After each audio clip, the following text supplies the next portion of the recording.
Cinema రంగం వైపు రావడానికి ప్రధానమైన కారణం ఏంటండి? చిన్నప్పటి నుంచి కూడా తనకి ఇంట్రెస్ట్ ఉండేదా? తను 11th ఇయర్కు శారీ కట్టించిన ఫొటోస్, ఫ్రెండ్స్తో దిగిన ఫొటోస్ అవన్నీ అందరు ఫ్రెండ్స్ పంపిస్తుంటే తను కూడా పంపించేసిందంట. ఇంటి నెంబర్ పెట్టింది. ఇంటికి కాల్ వచ్చింది. వెళ్ళిన తర్వాత అక్కడ స్క్రీన్ టెస్ట్, మేకప్ టెస్ట్ అవన్నీ.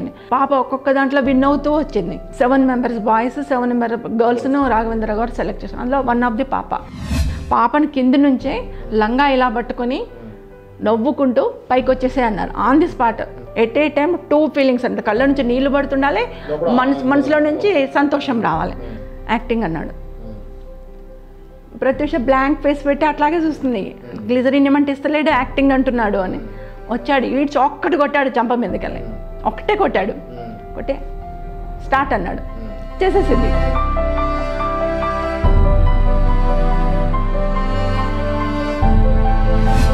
ప్రేమ వ్యవహారం ఏదైతే ఉందో అదే తన యొక్క ఇదికి కారణం అని చెప్పేసి అంటారు. యాక్చువల్గా అది మీ దృష్టికి ఎప్పుడు వచ్చింది? సిద్ధార్థ రెడ్డితో పరిచయం అసలు తనకు ఎలా జరిగింది? ఇద్దరు కూడా క్లాస్మేట్స్గా ఉండి అలా ఫ్రెండ్షిప్ డెవలప్ అయింది.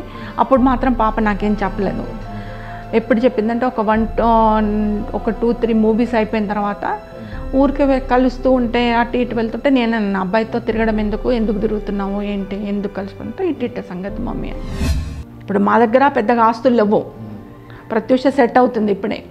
ఆమె కొద్దిగా ఎర్న్ చేసుకుందనుకో, మీరు ఏదైనా బయట పెట్టుకొని, మీరు ఏదైనా వ్యాపారం అన్నా ఏదైనా బిజినెస్ పెట్టుకొని మీరిద్దరు బతకడానికి ఉండాలి. దానికోసం ఒక 2 years వెయిట్ చేస్తే ప్రత్యూష ఎర్న్ చేస్తుంది. ఎర్న్ చేసినాక పెళ్లి చేసుకుందరు కానీ అని చెప్పేసి నేను అంతవరకు ఆపేసిన. ఇంకా వద్దు, ఆర్టిస్ట్ మనకు మ్యారేజ్కి వద్దు అనేది వాళ్ళ దగ్గర. సో అక్కడ అబ్బాయిని టైట్ చేసే వరకు ఆ అబ్బాయిలో ఒక విధమైన చేంజ్ వచ్చేసింది. అసలు ఏం జరిగితే హాస్పిటల్కి వచ్చింది అనేది మీకు క్లారిటీ ఇచ్చారా? మా సిరి ఎన్నిసార్లు కాల్ చేసినా లిఫ్ట్ అవ్వట్లేదు. మొబైల్ రింగ్ అవుతుంది తప్పితే లిఫ్ట్ అవ్వట్లేదు.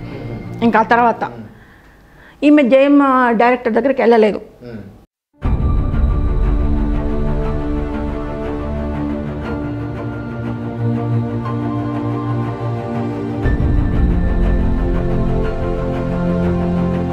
ఆ 6 గంటలకి మీరు ఫోన్ చేసి అన్నారు. 6 గంటల నుంచి హాస్పిటల్లో ఉందని 7:30కి ఫస్ట్ కాల్ వచ్చింది అన్నారు.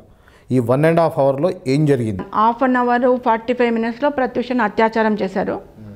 అత్యాచారం చేసిన తర్వాత ప్రత్యూష కోమాలకు వెళ్ళిపోతుంది.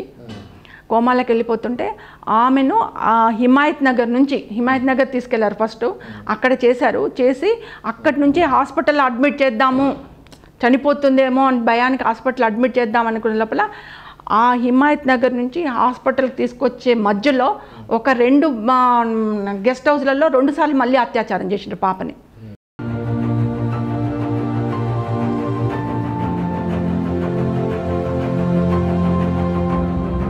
మీరు చెప్పారు సిద్ధార్థ రెడ్డి చాలా కామ్ గోయింగ్గా ఉండేవాడు, ఎక్కువ మాట్లాడేవాడు కాదు అని. ఈ ఇన్సిడెంట్ మొత్తం జరిగిన తర్వాత, ప్రత్యూష మీకు దూరం అయిపోయిన తర్వాత, చనిపోయిన తర్వాత కోర్టులో మీరు సిద్ధార్థ రెడ్డిని ఫేస్ చేసినప్పుడు సిద్ధార్థ రెడ్డి ఫేస్లో ఎటువంటి ఫీలింగ్స్ మీరు గమనించారు? మనం 4 మాట్లాడితే ఒక్కటి కూడా మాట్లాడు, అంత సైలెంట్గా ఉండే అబ్బాయి. నాకు పెద్దగా అనుమానం రాలే. అక్కడి నుంచి వాళ్ళంతా ఇదిగా నెగటివ్గా వస్తారు మా మీదకి, నా బిడ్డను చంపే పరిస్థితికి వస్తాడని చెప్పి నేను ఊహించలేదండి. ప్రత్యూష గారి మదరు సిద్ధార్థ రెడ్డి వాళ్ళ ఫ్యామిలీ వాళ్ళు ఎంతో కొంత పెద్ద మొత్తంలో మూట చెప్పి ఈ కేసు గురించి నువ్వు మాట్లాడద్దమ్మా అని చెప్పారు. నేను దైవ సాక్షిగా చెప్తున్నాను, ఈ రోజు వరకు కూడా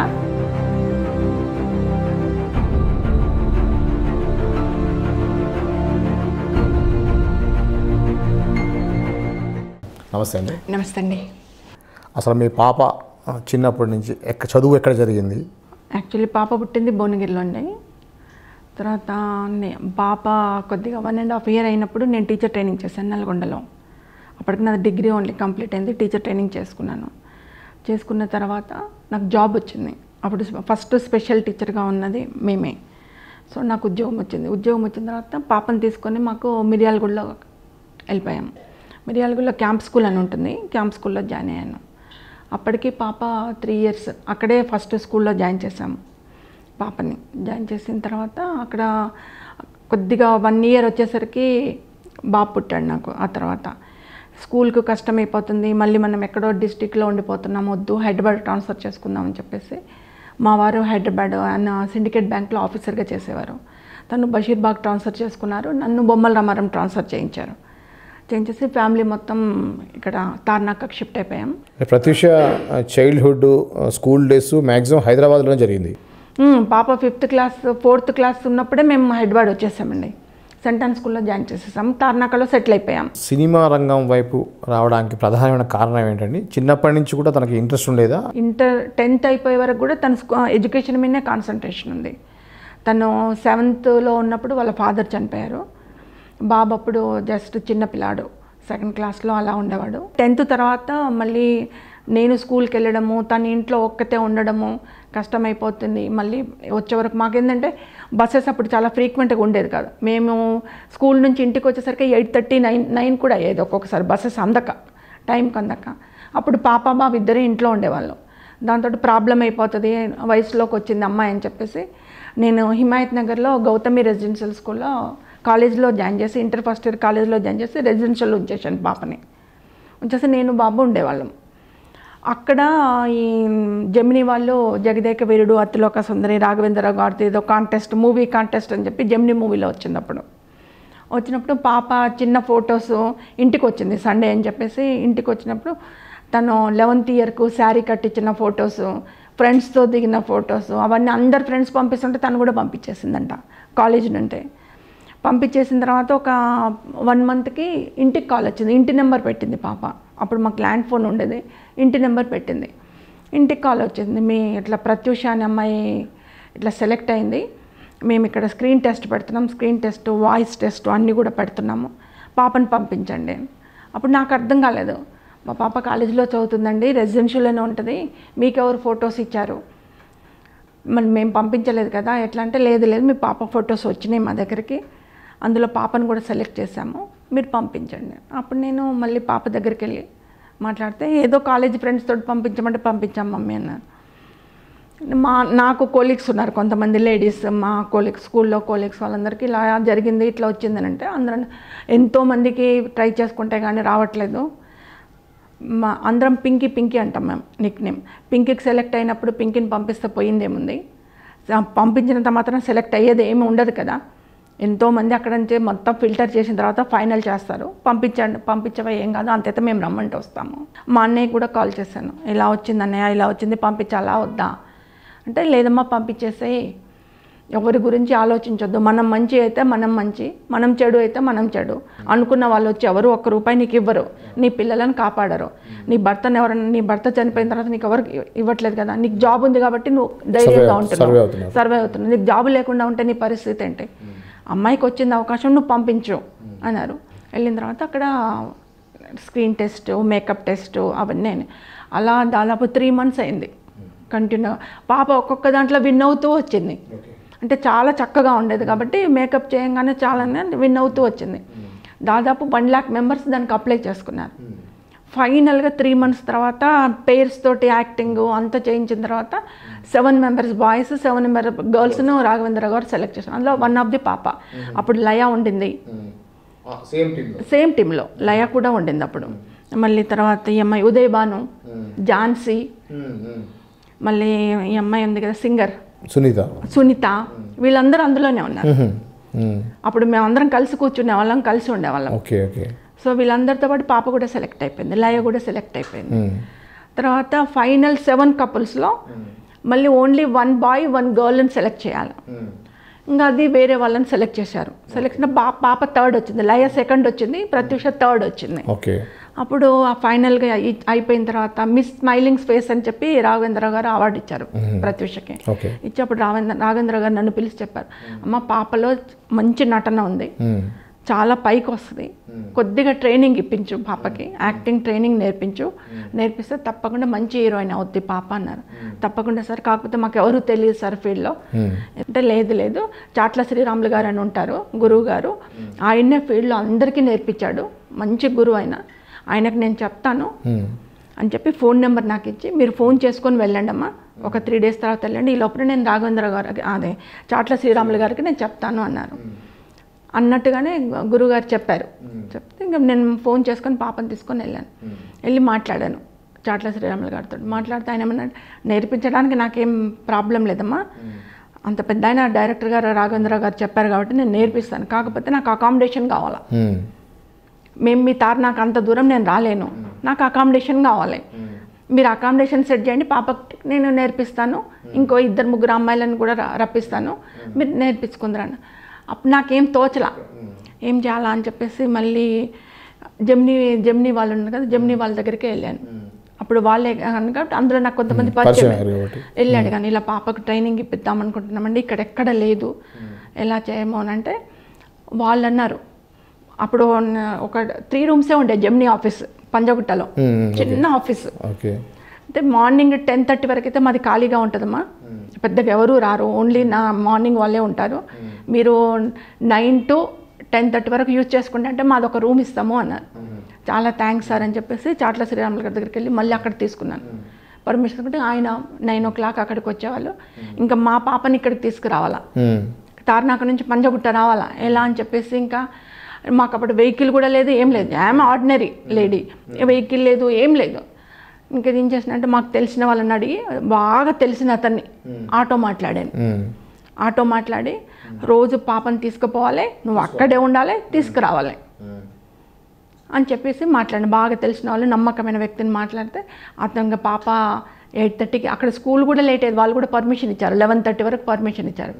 ఇంకా మార్నింగ్ 9 o'clock పాపని తీసుకెళ్ళి మళ్ళీ తీసుకొచ్చేవాళ్ళు. మళ్ళీ రాకేష్ మాస్టర్ అని ఉన్నాయి డ్యాన్స్ మాస్టర్. ఇక్కడ 10:30 వరకు యాక్టింగ్ క్లాస్ అయిపోగానే 10:30కి డైరెక్ట్గా రాకేష్ మాస్టర్ దగ్గరికి వెళ్ళి అక్కడ కూడా ఒక 1 hour డ్యాన్స్ నేర్చుకుని ఇంటికి 1:30 వరకు ఇంటికి వచ్చేసి. జెమినీ వాళ్ళు పెట్టింది ఓన్లీ జగదేక వీరుడు అతిలోక సుందరి సంథింగ్, అవునండి, అది ఓన్లీ ఛానల్ కోసమే తప్పించి సినిమా కోసం కాదు. సినిమా కోసమేనండి. సినిమా రాఘవేంద్ర గారు చేయబోయే సినిమాలో హీరో హీరోయిన్ సెలక్షన్ కోసం త్రూ జెమినీ ఛానల్ ద్వారా పెట్టారు వాళ్ళు. అప్పుడు ఫైనలిస్ట్ హీరో హీరోయిన్ తీసుకుంటారు. ఆ ప్రాసెస్ లో పాప థర్డ్ ప్లేస్ లో ఉంది. సో థర్డ్ ప్లేస్లో ఉన్న పాపకి తను ఏమంటే మంచిగా ఉంది అమ్మాయి, చాలా అందంగా ఉంది, మీరు కొద్దిగా యాక్టింగ్ నేర్పిస్తే మంచి ఫ్యూచర్ ఉంటుంది అని చెప్పేసి నేర్పించారు. ఆమె దగ్గర నేర్చుకుంటున్న సమయంలోనే మోహన్ బాబు గారు చాట్ల శ్రీరాములు గారికి కాల్ చేశారు. నేను ఒక సినిమా తీస్తున్నాను, రాయుడు అనే సినిమా తీస్తున్నాను, అందులో కూతురు క్యారెక్టర్ కావాలి, అందంగా ఉండాలి అమ్మాయి, నాతో పాటు నా మీద డామినేట్ చేసే క్యారెక్టర్ అది. ఆయన ఏం చెప్పారంటే, నా దగ్గర 2-3 అమ్మాయిలు ఉన్నారు, ఆ 2-3 అమ్మాయిలను అందులో 2 అమ్మాయిలు ఉంటారు, ఆ 2 అమ్మాయిలను పంపిస్తాను, గాయత్రి అని చెప్పి ఇంకొక అమ్మాయి ప్రత్యూష, 2 పంపించాను. అప్పుడు నేను తీసుకొని వెళ్ళాను. బిఫోర్ డేనేమో గాయత్రిని రమ్మన్నారు, నెక్స్ట్ డే కాల్ చేశారు, మోహన్ బాబు గారు రమ్మంటున్నారమ్మా అంటే నేను పాపని తీసుకొని వెళ్ళాను. మేము వెళ్ళేసరికి ఇట్లా ఆ మోహన్ బాబు గారు ఇల్లు ఇలా లోపలికి వెళ్ళిన తర్వాత ఇలా స్టెప్స్ ఉంటే వాళ్ళ ఇంట్లోకి వెళ్ళాలి. ఆ స్టెప్స్ మీద రవిరాజ పెనిశెట్టి గారు మోహన్ బాబు గారు 2 కుర్చీలు వేసుకొని కూర్చున్నారు. లేకపోతే మీరు ఆగండి పైకి రావద్దు అన్నారు. ఆ స్టెప్స్ దగ్గర అట్లాగే ఆగిపోయాను. మీరు కొద్ది పక్కకు జరగండి అమ్మ అంటే నేను పక్కకు జరగండి. పాపని కింది నుంచే లంగా ఇలా పట్టుకొని నవ్వుకుంటూ పైకి వచ్చేసే అన్నారు. ఆన్ ది స్పాట్ ఇట్లా ఎంటర్ అయ్యామంతే. పాప నమ్మకం పెట్టింది, వెళ్ళమ్మా అన్నాను. అలా పట్టుకొని నవ్వుతూ పైకి పరిగెత్తి ఏదో డైలాగ్ చెప్పారు, మోహన్ బాబు గారి మీద డామినేట్ చేసే డైలాగ్ చెప్పారు. ఆ డైలాగ్ చెప్పమ్మా అన్నారు, చెప్పేసిన తర్వాత వాళ్ళు సాటిస్ఫై అయినట్టు అనిపించింది నాకు. వాళ్ళు ఏమన్నా ఒక 2 daysలో మేము మీకు కాల్ చేస్తాము, అమ్మాయి సెలెక్ట్ అంతే, ఇంకా నో టెస్టింగ్ నథింగ్, పట్టుకొని పైకి రా, ఓ డైలాగ్ చెప్పారు, వెళ్ళిపోమ్మా అన్నారు. నెక్స్ట్ డే కాకుండా మన్నాడు కాల్ చేశారు, లక్ష్మీ ప్రసన్న బ్యానర్ నుంచి ఆఫీస్ నుంచి కాల్, పాప సెలెక్ట్ అయింది, మోహన్ బాబు గారు నెక్స్ట్ డే మార్నింగ్ రమ్మన్నారు మిమ్మల్ని. దాంతో రాయుడు సెలెక్ట్ అయింది. అంతకుముందుకే శ్రీరాములయ్యలో పాప చేస్తూ ఉంది. శ్రీరాములయ్య మోహన్ బాబు గారి సినిమాలో ఎన్ శంకర్ గారి దర్శకత్వంలో, అందులో ఏంటంటే ఇన్స్పిరేషన్ క్యారెక్టర్, అదొకటి మంచి ఇన్స్పిరేషన్ క్యారెక్టర్, ఒక అమ్మాయి పనమ్మాయి క్యారెక్టర్. ఆ అమ్మాయి క్యారెక్టర్ చేసేటప్పుడు కూడా మోహన్ బాబు గారు చూశారు, అందులో క్యారెక్టర్ చేస్తూ ఉంటారు, అందులో కూడా అతనే హీరో కాబట్టి చూసి అతను ఇంకా ఇంప్రెస్ అయిపోయి పాపన్ రాయుడు గారు. కాకపోతే ఏంటంటే ఫస్ట్ యాక్టింగ్ చేసింది శ్రీరాములయ్యలో, రిలీజ్ అయింది మాత్రం ఫస్ట్ రాయుడు రిలీజ్. అట్లా అంటే ఇప్పుడు శ్రీరాములయ్యలో చూశారు, అయినా కూడా చాట్ల శ్రీరాములు గారు రిఫరెన్సా? అందులో ఎన్ శంకర్ గారు తీసుకున్నారు, మిర్యాలు కూడా ఎన్ శంకర్ గారు ఆయన్నే తీసుకున్నారు. Okay okay. మళ్ళీ ఇంకో పాప కావాలన్నప్పుడు మన చాట్ల శ్రీరాములు గారు మళ్ళీ పాపని రికమెండ్ చేశారు. అట్లా అక్కడి నుంచే తను చూశారు, మళ్ళీ ఇక్కడ నుంచి కూడా పంపించేసరికి ఇంకా తను తీసేసుకున్నారు. రాయుడు మాకు ఇప్పటికీ గుర్తు. రాయుడులో మోహన్ బాబే చాలా అగ్రెసివ్ ఆర్టిస్ట్గా ఉంటారు. అప్పుడు అంతకుముందు పెద్దరాయుడు లాంటి పెద్ద బ్లాక్ బాస్టర్ హిట్స్ వచ్చాయి. అటువంటి పెద్ద ఆర్టిస్టు, పెద్ద మంచి బేస్ వాయిస్ ఉన్న ఆర్టిస్ట్తో సమవుజ్జిగా చేసింది పాప.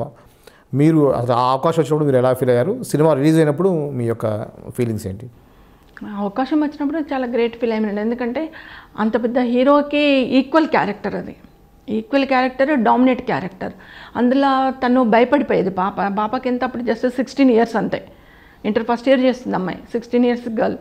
భయపడిపోయింది బాగా. అంటే అతను కొద్దిగా వాయిస్ గంభీరంగా ఉండేసరికి భయపడిపోయింది. అంటే షూటింగ్ ఇంకొక 15-20 daysకు స్టార్ట్ అవుతుందనగా అప్పటికి శ్రీరాములయ్య షూటింగ్ అయిపోయింది. కారు పంపించేసి రోజు పిలిపించుకునే వాళ్ళ ఇంటికి, పిలిపించుకొని కూర్చోబెట్టుకొని ప్రత్యూష అని చెప్పి చాక్లెట్లు తిని ఇచ్చి, అది ఇచ్చి ఇది ఇచ్చి ఆమెతో కొద్దిగా నవ్వుతూ మాట్లాడి అట్లా ఇంటిమెసి పెంచుకున్నాడు ఆయన. ఒక 10 days వరకు ఇంటిమెసి పెంచుకున్న తర్వాతనే షూటింగ్ స్టార్ట్ చేసాడు. అయినప్పటికీ కొద్దిగా భయపడుతూనే చేసేది. రవిరాజ పిండిస గారు చాలా స్ట్రిక్ట్ డైరెక్టర్. చాలా ఒకసారి కొట్టాడు కూడా, చంపమేకలు ఒక్కటి కొట్టాడు. అదే బెడ్ మీద పడి వాళ్ళ ఫాదర్కు మ్యారేజ్ అవుద్ది, ఈమెకి ఇష్టం ఉండదు. అంటే తండ్రి అంటే మొత్తం నా తండ్రి, ఇంకెవరికి ఆడవాళ్ళకు ఉండకూడదు అనే ఒక మెంటాలిటీ అన్నట్టు. అనుకోని పరిస్థితుల్లో పెళ్లి చేసుకోవాల్సి వస్తుంది, అతనికి పెళ్లి చేసుకుంటాడు. ఇక్కడ ఈ అమ్మాయి పెళ్ళి అయిందని చెప్పి వాళ్ళ ఫ్రెండ్స్ వచ్చి చెప్పే వరకు ఏడుస్తూ ఒకసారి ఏడవాలి, ఒకటేసారి బెడ్ మీద పడాలి. పడలేకపోతుంది. పడడము ఏడవడం అంటే కొద్దిగా ఫస్ట్ సినిమా కాబట్టి కొద్దిగా కష్టమైంది. అప్పుడు 4-5 సార్లు చేయించారు రవిరాజ పిండి సార్ గారు. విని కూడా నీకు ఎన్నిసార్లు చెప్పాలి, చెప్తుంటే అర్థమవుతలేదా, ఎట్ ఏ టైం పడాలి, నువ్వు ఎట్ ఏ టైం ఏడవాలని చెప్పి నీకు ఎన్నిసార్లు చేసి చూపించిన అర్థమవుతలేదని చెప్పి చంపమికలు ఒక్కటి కొట్టాడు. కొట్టేసి చెయ్యి చక్కగా చేయి అన్నాడు. అప్పుడు కరెక్ట్గా చేసింది. చేసి వచ్చేసి ఇంకా బయట కూర్చొని ఏడుస్తుంది. మనం వెళ్ళిపోదాం మమ్మీ, మనం రూమ్కి వెళ్ళిపోయి సూట్ కేసు తీసుకుని వెళ్ళిపోతాము, ఆ అంకుల్ కొడుతున్నాడు నన్ను, మనం వెళ్ళిపోదాం అని అంటే పోదాం నాన్న పోదాం అంటే అప్పుడు మోహన్ బాబు గారు వచ్చేసి అట్లా ఏడవద్దు నువ్వు అని చెప్పి రవిశాల పిండి వాళ్ళు రారా పోరా అనుకుంటారు. ఎందుకు కొట్టినవరా, అట్లా కొడతారా అమ్మాయిని, చూడ ఎంత ఎర్రగైందో చంప, అసలు ఏమనుకుంటున్నావు అది అని చెప్పి ఇట్లా కన్ను కొట్టేసి ఆయనను కోప్పడి, ఇంకో నేను కోపడినా కదా ఇంకా నువ్వు ఏడవద్దు, ఇప్పటి నుంచి నేను కొట్టారు అని చెప్పి చాక్లెట్ తెప్పించి, పెద్ద క్యాడ్బరీస్ చాక్లెట్ తెప్పించి, ఇది తినుకుంటా కూర్చో నువ్వు, ఈ హాఫ్ డే నీకు షూటింగ్ వద్దు, నీకు ఇంకా ఏడుస్తున్నావు కదా అని చెప్పేసి కొద్దిగా ఇట్లా గెస్ట్ రోల్ చేశారు కదా శ్రీరాములయ్యలో కానీ దీంట్లో కానీ గెస్ట్ రోల్. అంటే హీరోయిన్ అంటే మెయిన్ హీరోయిన్ కాదు important role, but important character చేసింది. కానీ ఫుల్ టైం ఇప్పుడు హీరోయిన్గా చేసిన ఫస్ట్ సినిమా ఇదండి. హీరోయిన్గా ఫస్ట్ సినిమా తమిళ్లో వచ్చిందంటే, ఫస్ట్ తెలుగులో రాలేదు పాపకి. రాయుడు తర్వాత మనకు వచ్చింది చిరంజీవులు వచ్చింది, ఇది రవితేజ వాళ్ళు చేసిన చిరంజీవులు, అందులో కూడా ఫుల్ లెంత్ సిస్టర్ క్యారెక్టర్. ఆ తర్వాత సముద్రం, ఇది కృష్ణవంశీ గారు, అందులో కూడా జ్యోతి గారికి ఫుల్ లెంత్ సిస్టర్ క్యారెక్టర్ వచ్చింది. ఇంకా నేనేం చేశానంటే అందరూ సిస్టర్ క్యారెక్టర్ అడుగుతున్నారు, వద్దుమా క్యారెక్టర్స్ లేకున్నా పర్వాలేదు, నువ్వు సినిమాలో చేయకపోయినా పర్వాలేదు, ఈ సిస్టర్ క్యారెక్టర్ వద్దు, నువ్వు ఖచ్చితంగా నువ్వు కాలేజీకి వెళ్ళు, కాలేజ్ చదువుకో. అప్పటికి ఆమె హోటల్ మేనేజ్మెంట్ చేస్తుంది, ఇటు చేసుకుంటూనే ఎక్కడ ఆపలే నేను, హోటల్ మేనేజ్మెంట్ చేస్తుంది. హోటల్ మేనేజర్ నువ్వు కాలేజీకి వెళ్ళిపో, నీకు అవసరం లేదని చెప్పేసి నేను రెగ్యులర్ కాలేజీకి పంపించిన, ఏ క్యారెక్టర్స్నో ఒప్పుకోలే నేను, హీరోయిన్ అయితేనే చేస్తామండి లేకపోతే చేయలేదని చెప్పేసి ఆపేసిన. అలా ఆపేసిన ఒక 1 year తర్వాత సడన్గా మిడ్ నైట్ పాపకు ఒక 15 daysలో ఎగ్జామ్స్ ఉన్నాయి, ఆమె 2nd yearలో ఉంది, 15 daysలో ఎగ్జామ్స్ ఉన్నాయి. సడన్గా మాకు నెల్లై సుందరరాజన్ అని చెప్పేసి తమిళ్లో పిఆర్ఓ అతను కాల్ చేశాడు, 11:30 11:45 నైట్ కాల్ చేశాడు. కాల్ చేసి ఇలా హీరోయిన్ క్యారెక్టర్ ఉంది ఇక్కడ, భారతి రాజా గారు ఉన్నారు, ఫేమస్ డైరెక్టర్ అక్కడ భారతి రాజా గారు, ఆయన సినిమాలో ఇద్దరు హీరోయిన్లు 1 of them మన ప్రత్యూషని తీసుకుంటారు. సెలెక్ట్ చేసిన అమ్మాయి రావట్లేదట, సో సడన్గా మీరు రేపు మార్నింగ్ ఫ్లైట్కి పంపించాలి అమ్మాయిని, ఎగ్జామ్స్ ఉన్నాయి, ఏం చేయాలో అర్థం కాలేదు. ఇంకా మళ్ళీ నేను బాబు అందరం కూర్చొని మాట్లాడుకున్నాము. మళ్ళీ మా బ్రదర్ని అడిగాను, అంటే ఎగ్జామ్స్ మళ్ళీ రాసుకోవచ్చు, సడన్గా హీరోయిన్ వచ్చింది కాబట్టి పంపించేసాను. అప్పటికప్పుడు ఆ నైట్ ఫ్లైట్ టికెట్లు బుక్ చేసి మార్నింగ్ ఫ్లైట్కి పంపించాను. భారతీ రాజా గారిది అంటే ప్రభు కాంబినేషన్లో ఒకటి ఉంది, అదేనండి? కాదండి, ఇది మురళి అండి, మురళి ఉప్పిలి క్యారెక్టర్. అదే ఏంటిదంటే కార్తిక్ మురళి కాదండి, బ్లాక్ ఉంటాడు చూడండి మురళి. ఓకే ఓకే, హృదయం మురళి, ఆ మురళి గారండి. సినిమా పేరు కడల్ పోకల్. దానికి పంపించిన తర్వాత ఆయన ఎక్కడ కన్యాకుమారి దగ్గర షూటింగ్ చేస్తున్నారు, అక్కడికి తీసుకెళ్లారు పాపని. వెళ్ళిన తర్వాత అక్కడ కొన్ని సీన్స్ ఇచ్చారట, చేసేది సెలెక్ట్ అయిపోయింది.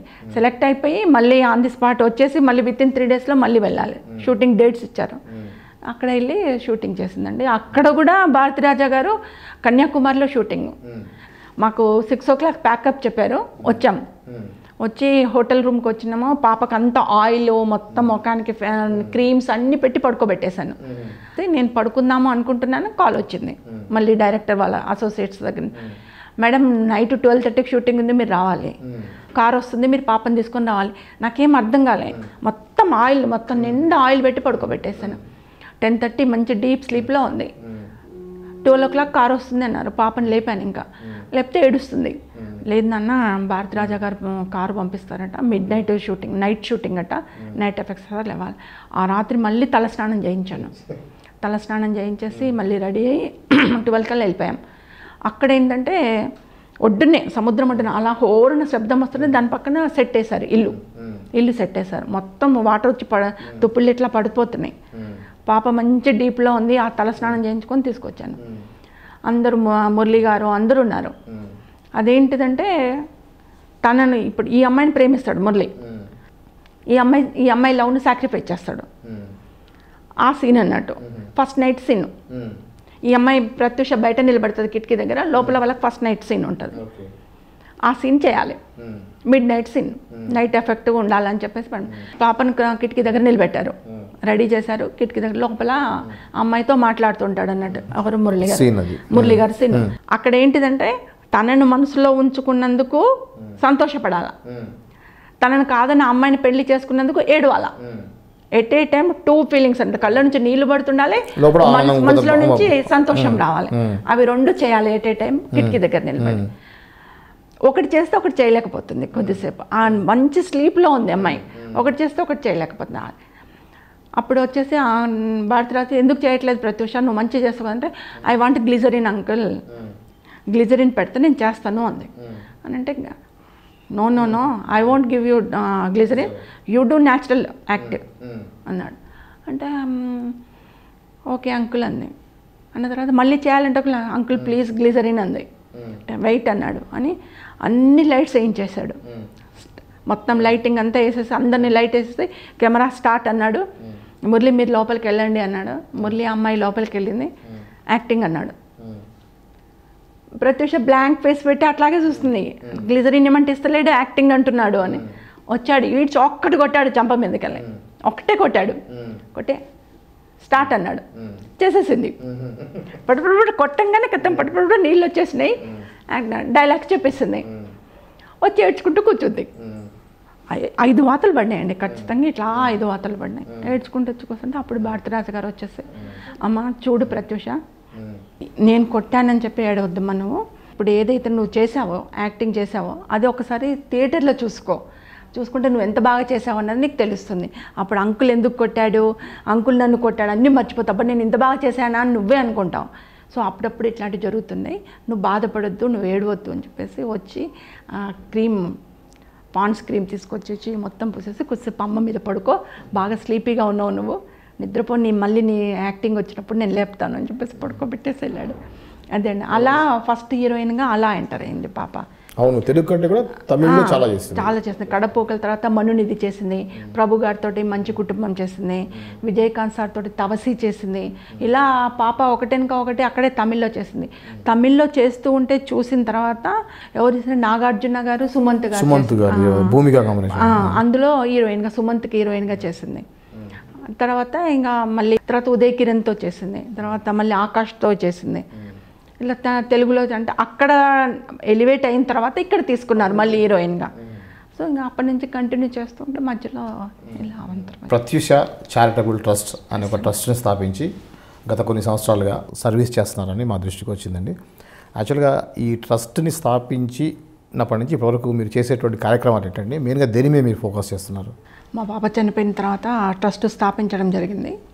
ఆ సమయంలో తెలంగాణ రాష్ట్ర సమితి అధ్యక్షులుగా ఉన్న ఆ సమయంలో ఉన్నవారు, ప్రస్తుతము మనకు చీఫ్ మినిస్టర్గా ఉన్నవారు చంద్రశేఖరరావు గారు. చాలా సాయం చేశారు. పాప కేసులో నాకు చాలా అన్ని విధాల సహాయ సహకారాలు అందించారు. అప్పుడే అన్నారు, ఇంత డిస్టర్బ్లో ఉన్నారమ్మా మీరు, ఒక ట్రస్ట్ పెట్టుకోండి, ట్రస్ట్ పెట్టుకొని పాప పేరు మీద కొంతమంది అమ్మాయిలకు సేవ చేస్తూ ఉంటే అప్పుడు మీరు అందులో మింగిల్ అయిపోతారు, ఇది ఇదంతా కూడా మర్చిపోయి మీరు సెట్ కావడానికి అవకాశం ఉంటుంది. కేసీఆర్ గారు ఏంటంటే మినిస్టర్గా ఉన్నారండి తెలుగుదేశంలో. 2002లో పాప చనిపోయింది. సో అప్పటికే తెలంగాణ రాష్ట్ర సమితి స్థాపించి అన్ని జిల్లాలు తిరుగుతూ ఉన్నారు, 10 జిల్లాలు తిరుగుతూ ఉన్నారు. యాక్చువల్లీ గవర్నమెంట్ హై స్కూల్లో టీచర్నండి, బొమ్మల రామారం నాది, మండల్లో హై స్కూల్లో ఉన్నాను. నాకు వితిన్ 1 అవర్లో ఇంటర్ డిస్ట్రిక్ట్ ట్రాన్స్ఫర్ చేయించారు, అసెంబ్లీలోనే ఆర్డర్ ఇచ్చారు నాకు. అప్పటికప్పుడు చంద్రబాబు నాయుడుగా ఆర్డర్ తయారు చేయించేసి నాకు ఆర్డర్ ఇప్పించారు కేసీఆర్ గారు. ఇప్పుడు ఈ ప్రత్యూష చారిటబుల్ ట్రస్ట్ తరఫున మీరు చేసే సర్వీసెస్ ఏంటండి? ట్రస్ట్ అయితే రిజిస్టర్ చేశాను. తర్వాత మా నేటివ్ భువనగిరిలో ఒక చిన్న రూమ్ తీసుకుని, అది కూడా పెంకుటిల్లు రూమ్ తీసుకుని, అందులో ఒక 2 మిషన్స్ పెట్టి, 2500 అప్పుడు మిషన్ అండి, టైలరింగ్ మిషన్, ఒక 2 మిషన్స్ తీసుకొని, ఒక ట్యూటర్ని, ఒక టైలరింగ్ ట్రైనర్ని పెట్టుకొని, ఎవరూ రాలేదు, నువ్వే డిస్టర్బ్ అయి ఉన్నావు, నువ్వేం నేర్పిస్తావు అని చెప్పేసి నా దగ్గరికి ఎవరూ రాలేదు. ఇంటింటికి వెళ్ళి నేనే పిలుచుకున్నాను, మేము ట్రైనింగ్ చేస్తామండి, చూడండి మీరు, మీకు నచ్చితే చేయండి, లేకపోతే 1 మంత్ తర్వాత మీరు మానేసుకోండి అని చెప్పేసి ఒక 10 డేస్ తిరిగాం. తిరిగితే ఒక 15 మంది వచ్చారు. ఆ 15 మందికే ట్రైనింగ్ స్టార్ట్ చేశాను నేను, 3 మంత్స్ కోచింగ్. అలా ఏమైపోయిందంటే ప్రత్యూష ట్రస్ట్ ఒక బోర్డు పెట్టేసి, రూమ్కి బోర్డు పెట్టేసి, ప్రత్యూష ట్రస్ట్ వాళ్ళు చాలా బాగా చెప్తున్నారు, ట్రైనింగ్ స్టిచ్చింగ్ గురించి చాలా బాగా చెప్తున్నారు, బాగా నేర్పిస్తున్నారు అనేది వాయిస్ టు వాయిస్ ఆ 3 మంత్స్లో వెళ్ళిందండి. ఆ 3 మంత్స్ కంప్లీట్గా ఈ బ్యాచ్, ఈ 15 మంది బ్యాచ్ వెళ్ళక ముందుకే నాకు 60 మెంబర్స్ వచ్చారు. అంటే ఇప్పుడు కేసీఆర్ ఆ రోజున మీకు మాట సహాయం చేశారండి మీ ట్రస్ట్కి సంబంధించి ఏమైనా ఆర్థికంగా కూడా? ఆర్థికంగా మాత్రం నాకు ఏం సాయం చేయలేదు, బట్ మోరల్ సపోర్ట్ మాత్రం చాలా ఇచ్చారు. ఇచ్చేసి మోరల్ సపోర్ట్ తోటి నేను చేసుకున్నాను, నేనే సొంతంగా ఇంకా స్టార్ట్ చేసుకున్నాను. అలా 60 మెంబర్స్ తోటి అలా ఒక 2010 వచ్చేసరికి, ఒక 8 ఇయర్స్ వచ్చేసరికి నేను 16,000 మందికి ఎబోకి నేను ట్రైనింగ్స్ ఇచ్చాను మీ ట్రస్ట్ ద్వారా. మా ట్రస్ట్ ద్వారా. పాప చనిపోయినటువంటి మానసికంగా మీరు చాలా డిప్రెషన్లో ఉండుంటారు ఆ సమయంలో. అలాంటిది ఇప్పుడు ఈ సేవా కార్యక్రమాల పేరుతోటి మీకు ఇంకా ఆర్థికంగా భారం అనిపించలేదా? అంటే నేను అప్పుడు ఆలోచించుకునేదంటే ఆర్థిక భారం అనేది నాకు పెద్దగా ఏం లేదండి. అంటే మరీ లో లెవెల్లో లేను, మరీ హై లెవెల్లో లేను. అంటే నేను అప్పుడు ఒక విధంగా ఎట్లా ఆలోచించుకున్నంటే, నా కూతురు చనిపోయింది, ఒకవేళ అంటే పెళ్లి చేసి పంపించాల్సిన అమ్మాయి వెళ్ళిపోయింది. సో నాకంటూ ఒక ఇంట్రెస్ట్ వచ్చేసింది, ఈ విధంగా అందరినీ తీసుకుని, అందరూ కూడా మా ప్రత్యూష అక్క ట్రస్ట్కి వెళ్తున్నాము, ప్రత్యూష అక్క ట్రస్ట్కి వెళ్తున్నాము అనే ఒక కాన్సెప్ట్లో నేను కూడా ఇన్వాల్వ్ అయిపోయాను కంప్లీట్గా అందులో. అట్లా అలా ఎస్టాబ్లిష్ చేసుకుంటే అన్ని ఎక్విప్మెంట్స్ కానీ, బ్యూటిషియన్ కోర్సువే కానీ, కొద్ది కాస్ట్లీ బ్యూటిషియన్వి అయినా కూడా నేనే అన్నీ ఒకటి అన్నీ సమకూర్చుకొని. కామన్ జనాలకు ఎలా ఉంటుందంటే, ఇప్పుడు జీవికే గారిది ఒకటి ఉంది, గ్రాండ్ వారిది, ఇప్పుడు సత్యం రామలింగరాజు గారికి ఉంటుంది, గోకరాజు గంగరాజు అని ఫౌండేషన్ ఉన్నాయి. ఈ ఫౌండేషన్స్ అన్నీ కూడా ఎవరైతే పేరు మీద ఉంటాయో వాళ్ళ ఫ్యామిలీస్ కోట్లు సంపాదించిన తర్వాత ఇటువంటి ట్రస్టులు అనేది పెడుతుంటారు. అలాంటిది మీరు ఒక అబోవ్ మిడిల్ క్లాస్ అని చెప్పారు. సో అబోవ్ మిడిల్ క్లాస్ వాళ్ళు మీరు ఒక ట్రస్ట్ స్థాపించి స్టార్టింగ్లో బాగా ఉధృతంగా చేశారు, పేపర్లో మీడియాలో బాగా వచ్చేది. సో దాన్ని బట్టి ఏమనుకుంటే ఎలా సాధ్యం వీరికి, ప్రత్యూష గారి మదర్కి ఒక సామాన్యమైనటువంటి ఒక గృహిణిగా ఉండి ఒక టీచర్ ఎంప్లాయీకి హౌ ఇట్ పాసిబుల్ అనేది అందరూ అనుకున్నారు. అంటే నేను ఇప్పటి వరకు నియర్లీ ఒక 125 వరకు మెడికల్ క్యాంప్స్ చేశానండి. నాకు ఖర్చు వచ్చేది మెడికల్ క్యాంప్స్కేనండి. ఎందుకంటే ట్రైనింగ్ ఇన్స్టిట్యూట్స్ వన్స్ ఎస్టాబ్లిష్ చేసినామంటే ఇంకా ఖర్చు ఉండదు, ఓన్లీ ట్యూటర్స్కి మాత్రమే శాలరీస్ ఇచ్చుకుంటే సరిపోతుంది. మేము ట్రైనింగ్ ఫ్రీగా ఇచ్చేవాళ్ళము, కానీ వాటికి కావాల్సిన మెటీరియల్, క్లాత్ మెటీరియల్ ఏదైనా ఉంటే వాళ్ళు తెచ్చుకొని స్టిచ్చింగ్ చేసుకునేవాళ్ళు. స్టిచ్చింగ్ మాత్రం మేము నేర్పించేవాళ్ళం, ట్యూటర్కు నేను శాలరీ ఇచ్చేది. అలా వాళ్ళకి అలవాటు చేశాను. ఇంకా మెడికల్ క్యాంప్స్ అంటారా, మెడికల్ క్యాంప్స్ ఎట్లా అంటే ఒక విలేజ్కి వెళ్ళామనుకోండి, నేను మోస్ట్లీ హాలిడేస్ ప్రిఫర్ చేసేది. మీకు అప్పుడు హాలిడే ఉంటుంది? లోకల్లో హాలిడే అంటే సండే కానీ, సెకండ్ సాటర్డే కానీ అలా హాలిడే ఎందుకు హాలిడే ప్రిఫర్ చేసుకున్నదంటే, నాకు స్కూల్ వస్తుంది, స్కూల్ ప్రెమిసెస్ అనేది నాకు ఫ్రీగా వస్తుంది, అదొకటి. ఇంకొకటి, బిఫోర్ డే నేను క్యాంప్ పెట్టడానికి ముందే ఆ ఊరికి వెళ్ళేది. నేను అక్కడ ఉన్న గ్రామ పంచాయతీ సర్పంచ్ని కానీ, లోకల్లో ఇంకెవరినైనా ఎంక్వైరీ చేసే కొద్ది పెద్దవాళ్ళని కానీ అప్రోచ్ అయ్యి మేము ఇలా మెడికల్ క్యాంప్ పెట్టాలనుకుంటున్నామని చెప్పి హెడ్ మాస్టర్ని అడిగితే హెడ్ మాస్టర్ మాకు స్కూల్ ఇచ్చేవాళ్ళు, గ్రామ పంచాయతీ సర్పంచ్ని అడిగితే వాటర్ ఫెసిలిటీ అది ఇచ్చేవాళ్ళు, ఇంకా వేరే వాళ్ళని అడిగితే మేము టెంట్ వేయిస్తాం లేండమ్మా అనేలో, ఇంకా వేరే వాళ్ళని అడిగితే మేము ఫుడ్ పెట్టిస్తాం లేండమ్మా అని. మాకు కావాల్సింది అంతే. అలా తీసుకొని నేను మోస్ట్లీ నాకు ఒక మెడికల్ క్యాంప్కు ఎక్కువ ఖర్చు అయితే 10,000 to 15,000 ఖర్చు అయ్యేది. ఓన్లీ నేను ఇచ్చేది ట్రావెలింగ్ అండ్ మెడిసిన్స్కి ఏమైనా ఇచ్చేది ఉంటే ఇచ్చుకునేది. అలా నేను ముందే ప్రిపేర్ చేసుకుంటూ అలా వెళ్ళేది. అందుకని నాకు ఎక్కువ ఎక్స్పెండిచర్ బర్డెన్ కాకపోయేది. అంటే ప్రీ ప్లాన్డ్ ఉండేది. నేను అలా పెట్టాలి అనుకుంటే అక్కడ మొత్తం ప్రీ ప్లాన్డ్గా చేసుకునే వెళ్ళేది. పాపది ఇన్సిడెంట్ జరిగింది ఏ ఇయర్ అండి? February 24, 2002 అండి. ప్రేమ వ్యవహారం ఏదైతే ఉందో అదే తన యొక్క ఇదికి కారణం అని చెప్పేసి అంటారు. యాక్చువల్గా అది మీ దృష్టికి ఎప్పుడు వచ్చింది? సిద్ధార్థ రెడ్డితో పరిచయం అసలు తనకు ఎలా జరిగింది? ఆ సిద్ధార్థ రెడ్డితో తనకు పరిచయం అనే విషయం మీకు ఎప్పుడు వచ్చింది? ఇద్దరు కూడా క్లాస్మేట్స్గా ఉండి అలా ఫ్రెండ్షిప్ డెవలప్ అయింది. అప్పుడు మాత్రం పాప నాకేం చెప్పలేదు. ఒక 2-3 మూవీస్ అయిపోయిన తర్వాత ఊరికే కలుస్తూ ఉంటే అటు ఇటు వెళ్తుంటే నేను నా అబ్బాయితో తిరగడం ఎందుకు తిరుగుతున్నావు ఏంటి ఎందుకు కలిసిపోతుంటే ఇటు సంగతి మమ్మీ అంటే సరే చూద్దాం. నేను ఇంకా పట్టించుకోవాలి, ఎక్కువ తిరగబోకు, నువ్వు ఆర్టిస్టు కదా, బయట కనబడితే బాగోదు, రూమర్స్ వస్తాయి, వద్దు అని చెప్పాను. తర్వాత వాళ్ళు ఇంకా బయట కలవకుండా బాగా ఇంటిమెసి పెరిగిపోయిన తర్వాత మ్యారేజ్ చేసుకుందాము అనే కాడికి వచ్చింది వాళ్ళిద్దరికి. వచ్చినప్పుడు నాకు చెప్పింది పాప, ఇట్లా సిద్ధార్థతోటి మ్యారేజ్ చేసుకుందాం అనుకుంటున్నాము, ఇట్లా వాళ్ళ ఇంట్లో ఒప్పుకోవట్లేదట మమ్మీ అంటే నేను సిద్ధార్థ రెడ్డిని కూడా పిలిపించి చెప్పాను, చూడు బాబు, ఇంట్లో ఒప్పుకోకపోయినా మీరు బయటకు వచ్చి పెళ్లి చేసుకోవాలనుకుంటే ఇద్దరికి డబ్బులు ఉండాలి. నీ దగ్గరన్నా డబ్బు ఉండాలి ఇంట్లో నుంచి బయటకు వచ్చినప్పుడు, లేకపోతే ప్రత్యూష దగ్గరన్నా డబ్బులు ఉండాలి. నువ్వు ఎలాగో ఇప్పుడు ఎంఎస్కి వెళ్తానంటున్నావు, ఫారిన్కి వెళ్తాను, ఎంఎస్ చేసుకొని రా 2 years. ఈ లోపల ప్రత్యూష ఇక్కడ సెట్ అయిపోద్ది. ప్రత్యూష కొద్దిగా ఎర్న్ చేస్తుంది డబ్బులు. ఒకవేళ మీ ఫాదర్ వాళ్ళు ఒప్పుకుంటే వెళ్ళని కూడా మంచిది. ఒప్పుకోకపోయినా మీరు బయటకు వచ్చేసి నువ్వు ఎంఎస్ చేసినావు కాబట్టి, ప్రత్యూష కూడా అంతో ఇంతో చదువుకొని ఉన్నది కాబట్టి ఏదన్నా ఒక కంపెనీయో లేకపోతే ఇంకోటి ఏదన్నో మీరు ఇద్దరు కలిసి పెట్టుకొని డెవలప్ కావడానికి, లైఫ్ సెటిల్ కావడానికి బాగుంటుంది.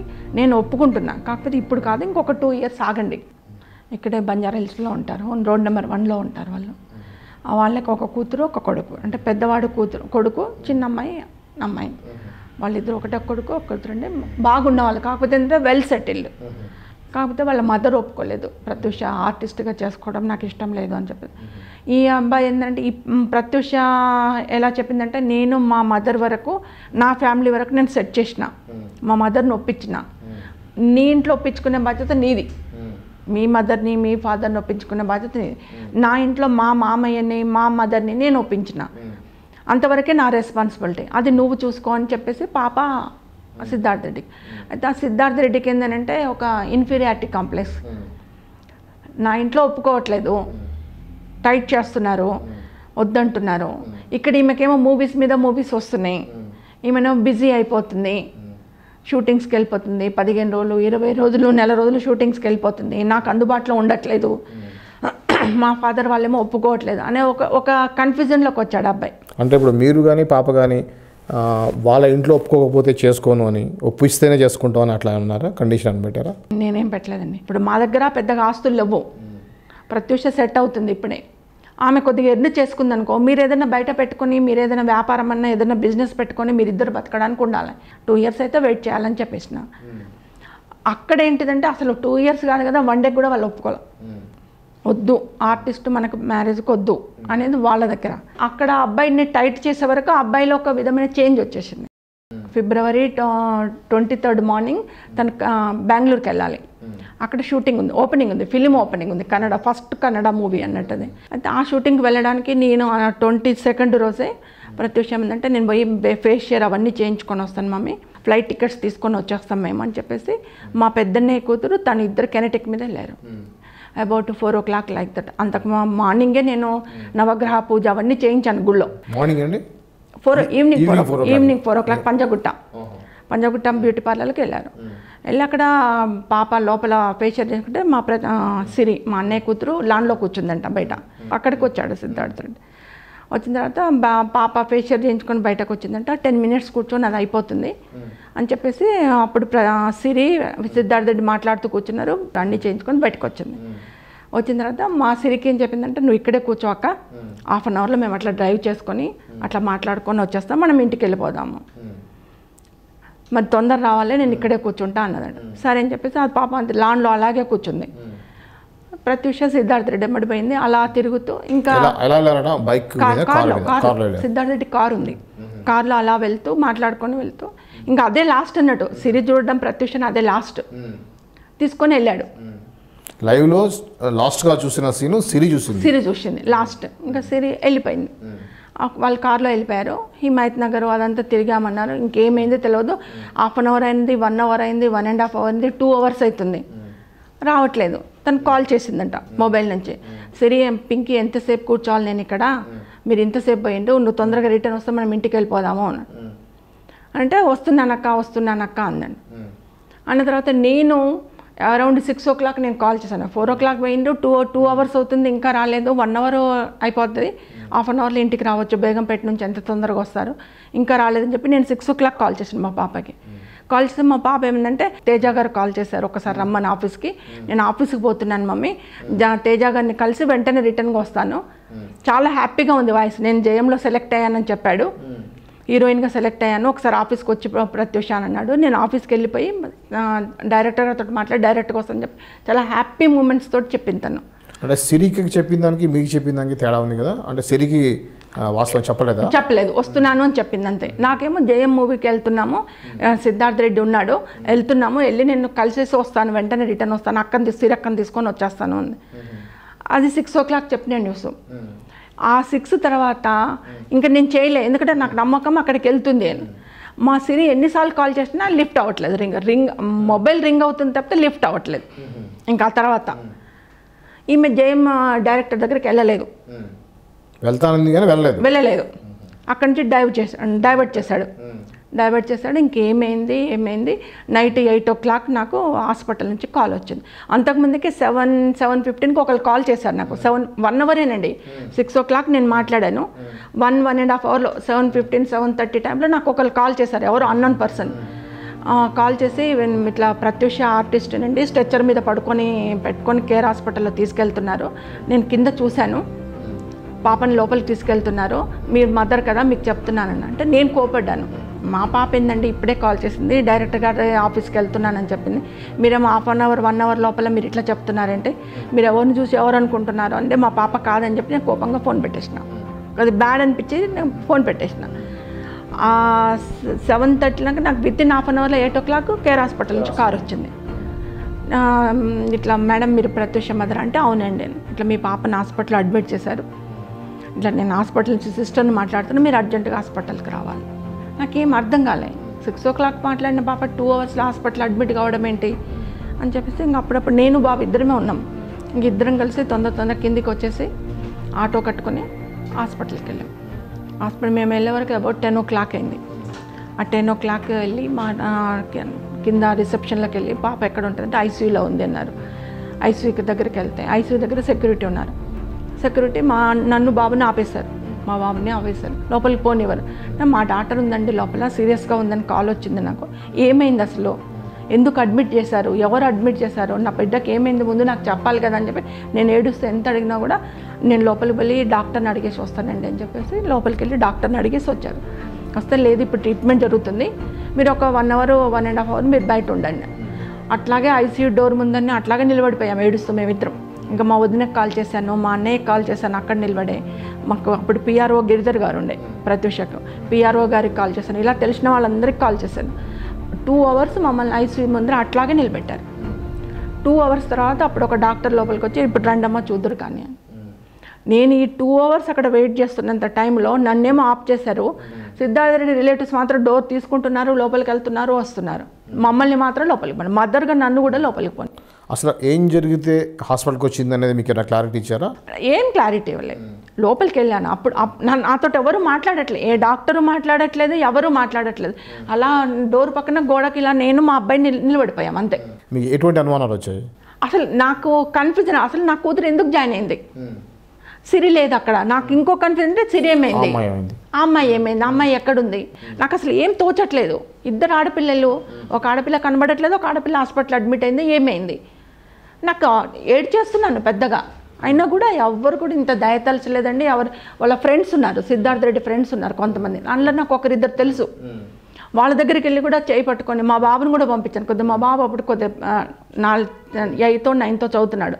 నాన్న పోయి వాళ్ళని అడుగు నాన్న అంటే బాబు పోయి అడిగాడు, నేను పోయి చేయి పట్టుకొని కూడా అడిగాను, నాన్న ఏమైంది చెప్పండి, ప్రత్యూషకి ఏమైంది, ఎందుకు హాస్పిటల్ అడ్మిట్ అయ్యింది, మా సిరి ఏది నాకేం అర్థమవుతలేదు అంటే మాకేం తెలియదు అంటే చెయ్యిట్లో దులిపించేసుకొని వెళ్ళిపోతున్నారు వాళ్ళు, మాకేం తెలియదు మాకేం తెలియదని అనేసి వచ్చాడ నిలబడ్డాము. ఇక్కడ ఇది అవుతుంటే మా సిరి ఏం చేసిందంటే దానికి ఫోన్ లిఫ్ట్ చేయట్లేదు.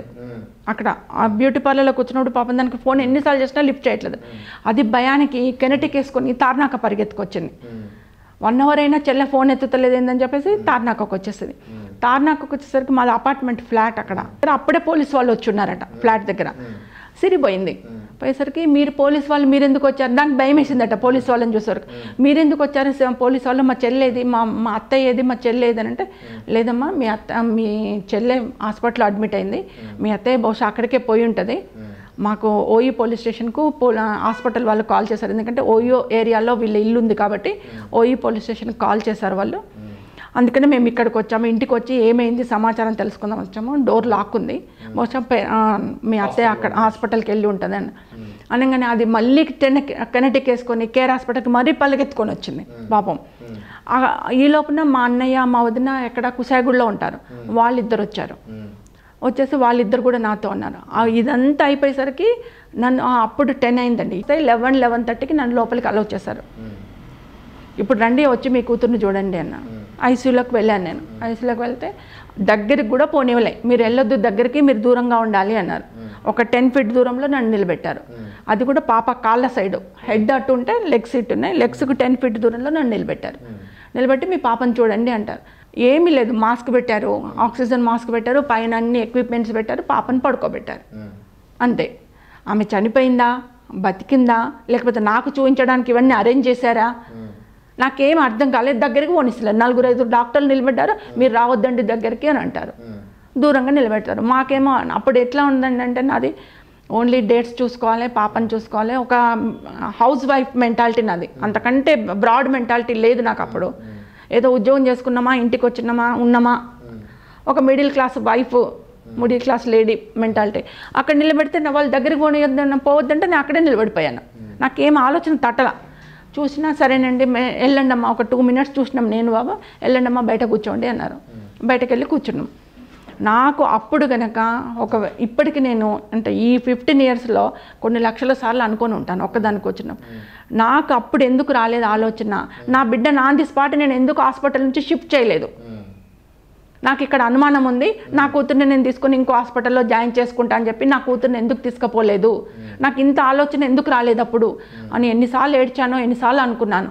కానీ చేతులు కాలిన తర్వాత ఆకులు పట్టుకున్నట్టు అయిపోయింది నాది, నాకు కూతురు దక్కకుండా అయిపోయింది. తర్వాత ఏం జరిగిందండి? బయటకు వచ్చి కూర్చున్నాం. కూర్చున్న తర్వాత మీకు వాళ్ళు చెప్పింది ఏంటంటే పాపకు సీరియస్గా ఉంది, ట్రీట్మెంట్ జరుగుతుందని చెప్పారు. ట్రీట్మెంట్ జరుగుతుంది, మీరు బయట దూరంగా ఉండి చూడండి, బయటకు వెళ్ళి కూర్చోండి అని అన్నారు. బయటకు వెళ్ళి కూర్చున్న తర్వాత మళ్ళీ ఒక 5 మినిట్స్కి మళ్ళీ డాక్టర్ గారు పిలిచారు మమ్మల్ని లోపలికి. కానీ పాప ఉన్న రూమ్లోకి కాకుండా ఆ పక్కన ఉన్న చిన్న ఆఫీస్ రూమ్లోకి పిలిచేసి పాప హ్యాంగింగ్స్ ఇదేనండి, ఈ డైమండ్ రింగు, ఇదే రింగు, ఈ రింగు పాప యొక్క హ్యాంగింగ్స్, అవి 2 ఒక పేపర్లో కట్టేసి ఈ 3 ఉన్నాయండి మీ పాప ఆర్నమెంట్స్, ఈ 3 ఆర్నమెంట్స్ తీసుకోండి అని చెప్పేసి సైన్ చేయండి, తీసుకున్నట్టుకంటే సైన్ చేశాను. 3 ఆర్నమెంట్స్ తీసుకున్నానని చెప్పి సైన్ చేశాను. సైన్ చేసి మీరు వెళ్ళి బయట కూర్చోండి, ట్రీట్మెంట్ జరిగిన తర్వాత చెప్తాము అన్న. ఇంకా వచ్చి అదే ఇంకా నేను పాపను చూడడం అదే లాస్ట్, ముఖం చూడలే ఏం చూడలే, అంతా మాస్క్ ఉంది. ఇంకా ఆమె తర్వాత next day morning dead body చూసినాం మేము ఆమెను. మళ్ళీ ఎవరిని మమ్మల్ని లోపలికి రానియలేదు, మమ్మల్ని చూడనీయలేదు. అదే నా సిద్ధార్థ రెడ్డి వాళ్ళకి మాత్రం ఫ్రీ, చుట్టాలు వస్తున్నారు, పోతున్నారు, చూస్తున్నారు, ఎవరెవరో వస్తున్నారు, మీరు వెళ్ళి కింద లాన్లో కూర్చోండి, ఇక్కడ ఐసీయూ కదా, ఇక్కడ కూర్చోవద్దు, మీరు కింద వెళ్ళి కూర్చోవాలా. ఎప్పుడు చెప్పారు షీ ఇస్ నో మోర్ అని? మార్నింగ్ అండి. అప్పుడు కాజ్ ఏం చెప్పారు? మేము ట్రీట్మెంట్ ఇస్తుంటేనే హార్ట్ స్ట్రోక్ వచ్చింది. అసలు ట్రీట్మెంట్ ఎందుకు ఇవ్వాల్సి వచ్చింది? మెయిన్ వాళ్ళు చెప్పేది ఏంటంటే ఇద్దరు కలిసి పాయిజన్ తీసుకున్నారు. సిద్ధార్థ అండ్ ప్రత్యూష పాయిజన్ తీసుకున్నారు. సిద్ధార్థ తక్కువ తీసుకున్నాడు, ప్రత్యూష ఎక్కువ తీసుకుంది కాబట్టి ఆవేశంలో ఎక్కువ తీసుకొని చనిపోయింది. ఆయన కొద్దిగా తీసుకున్నాడు కాబట్టి ఆయనకు వామిటింగ్ చేయించినాం, అతను బతికాడు, సేవ్ అయ్యాడు. అది వాళ్ళు చెప్పడం.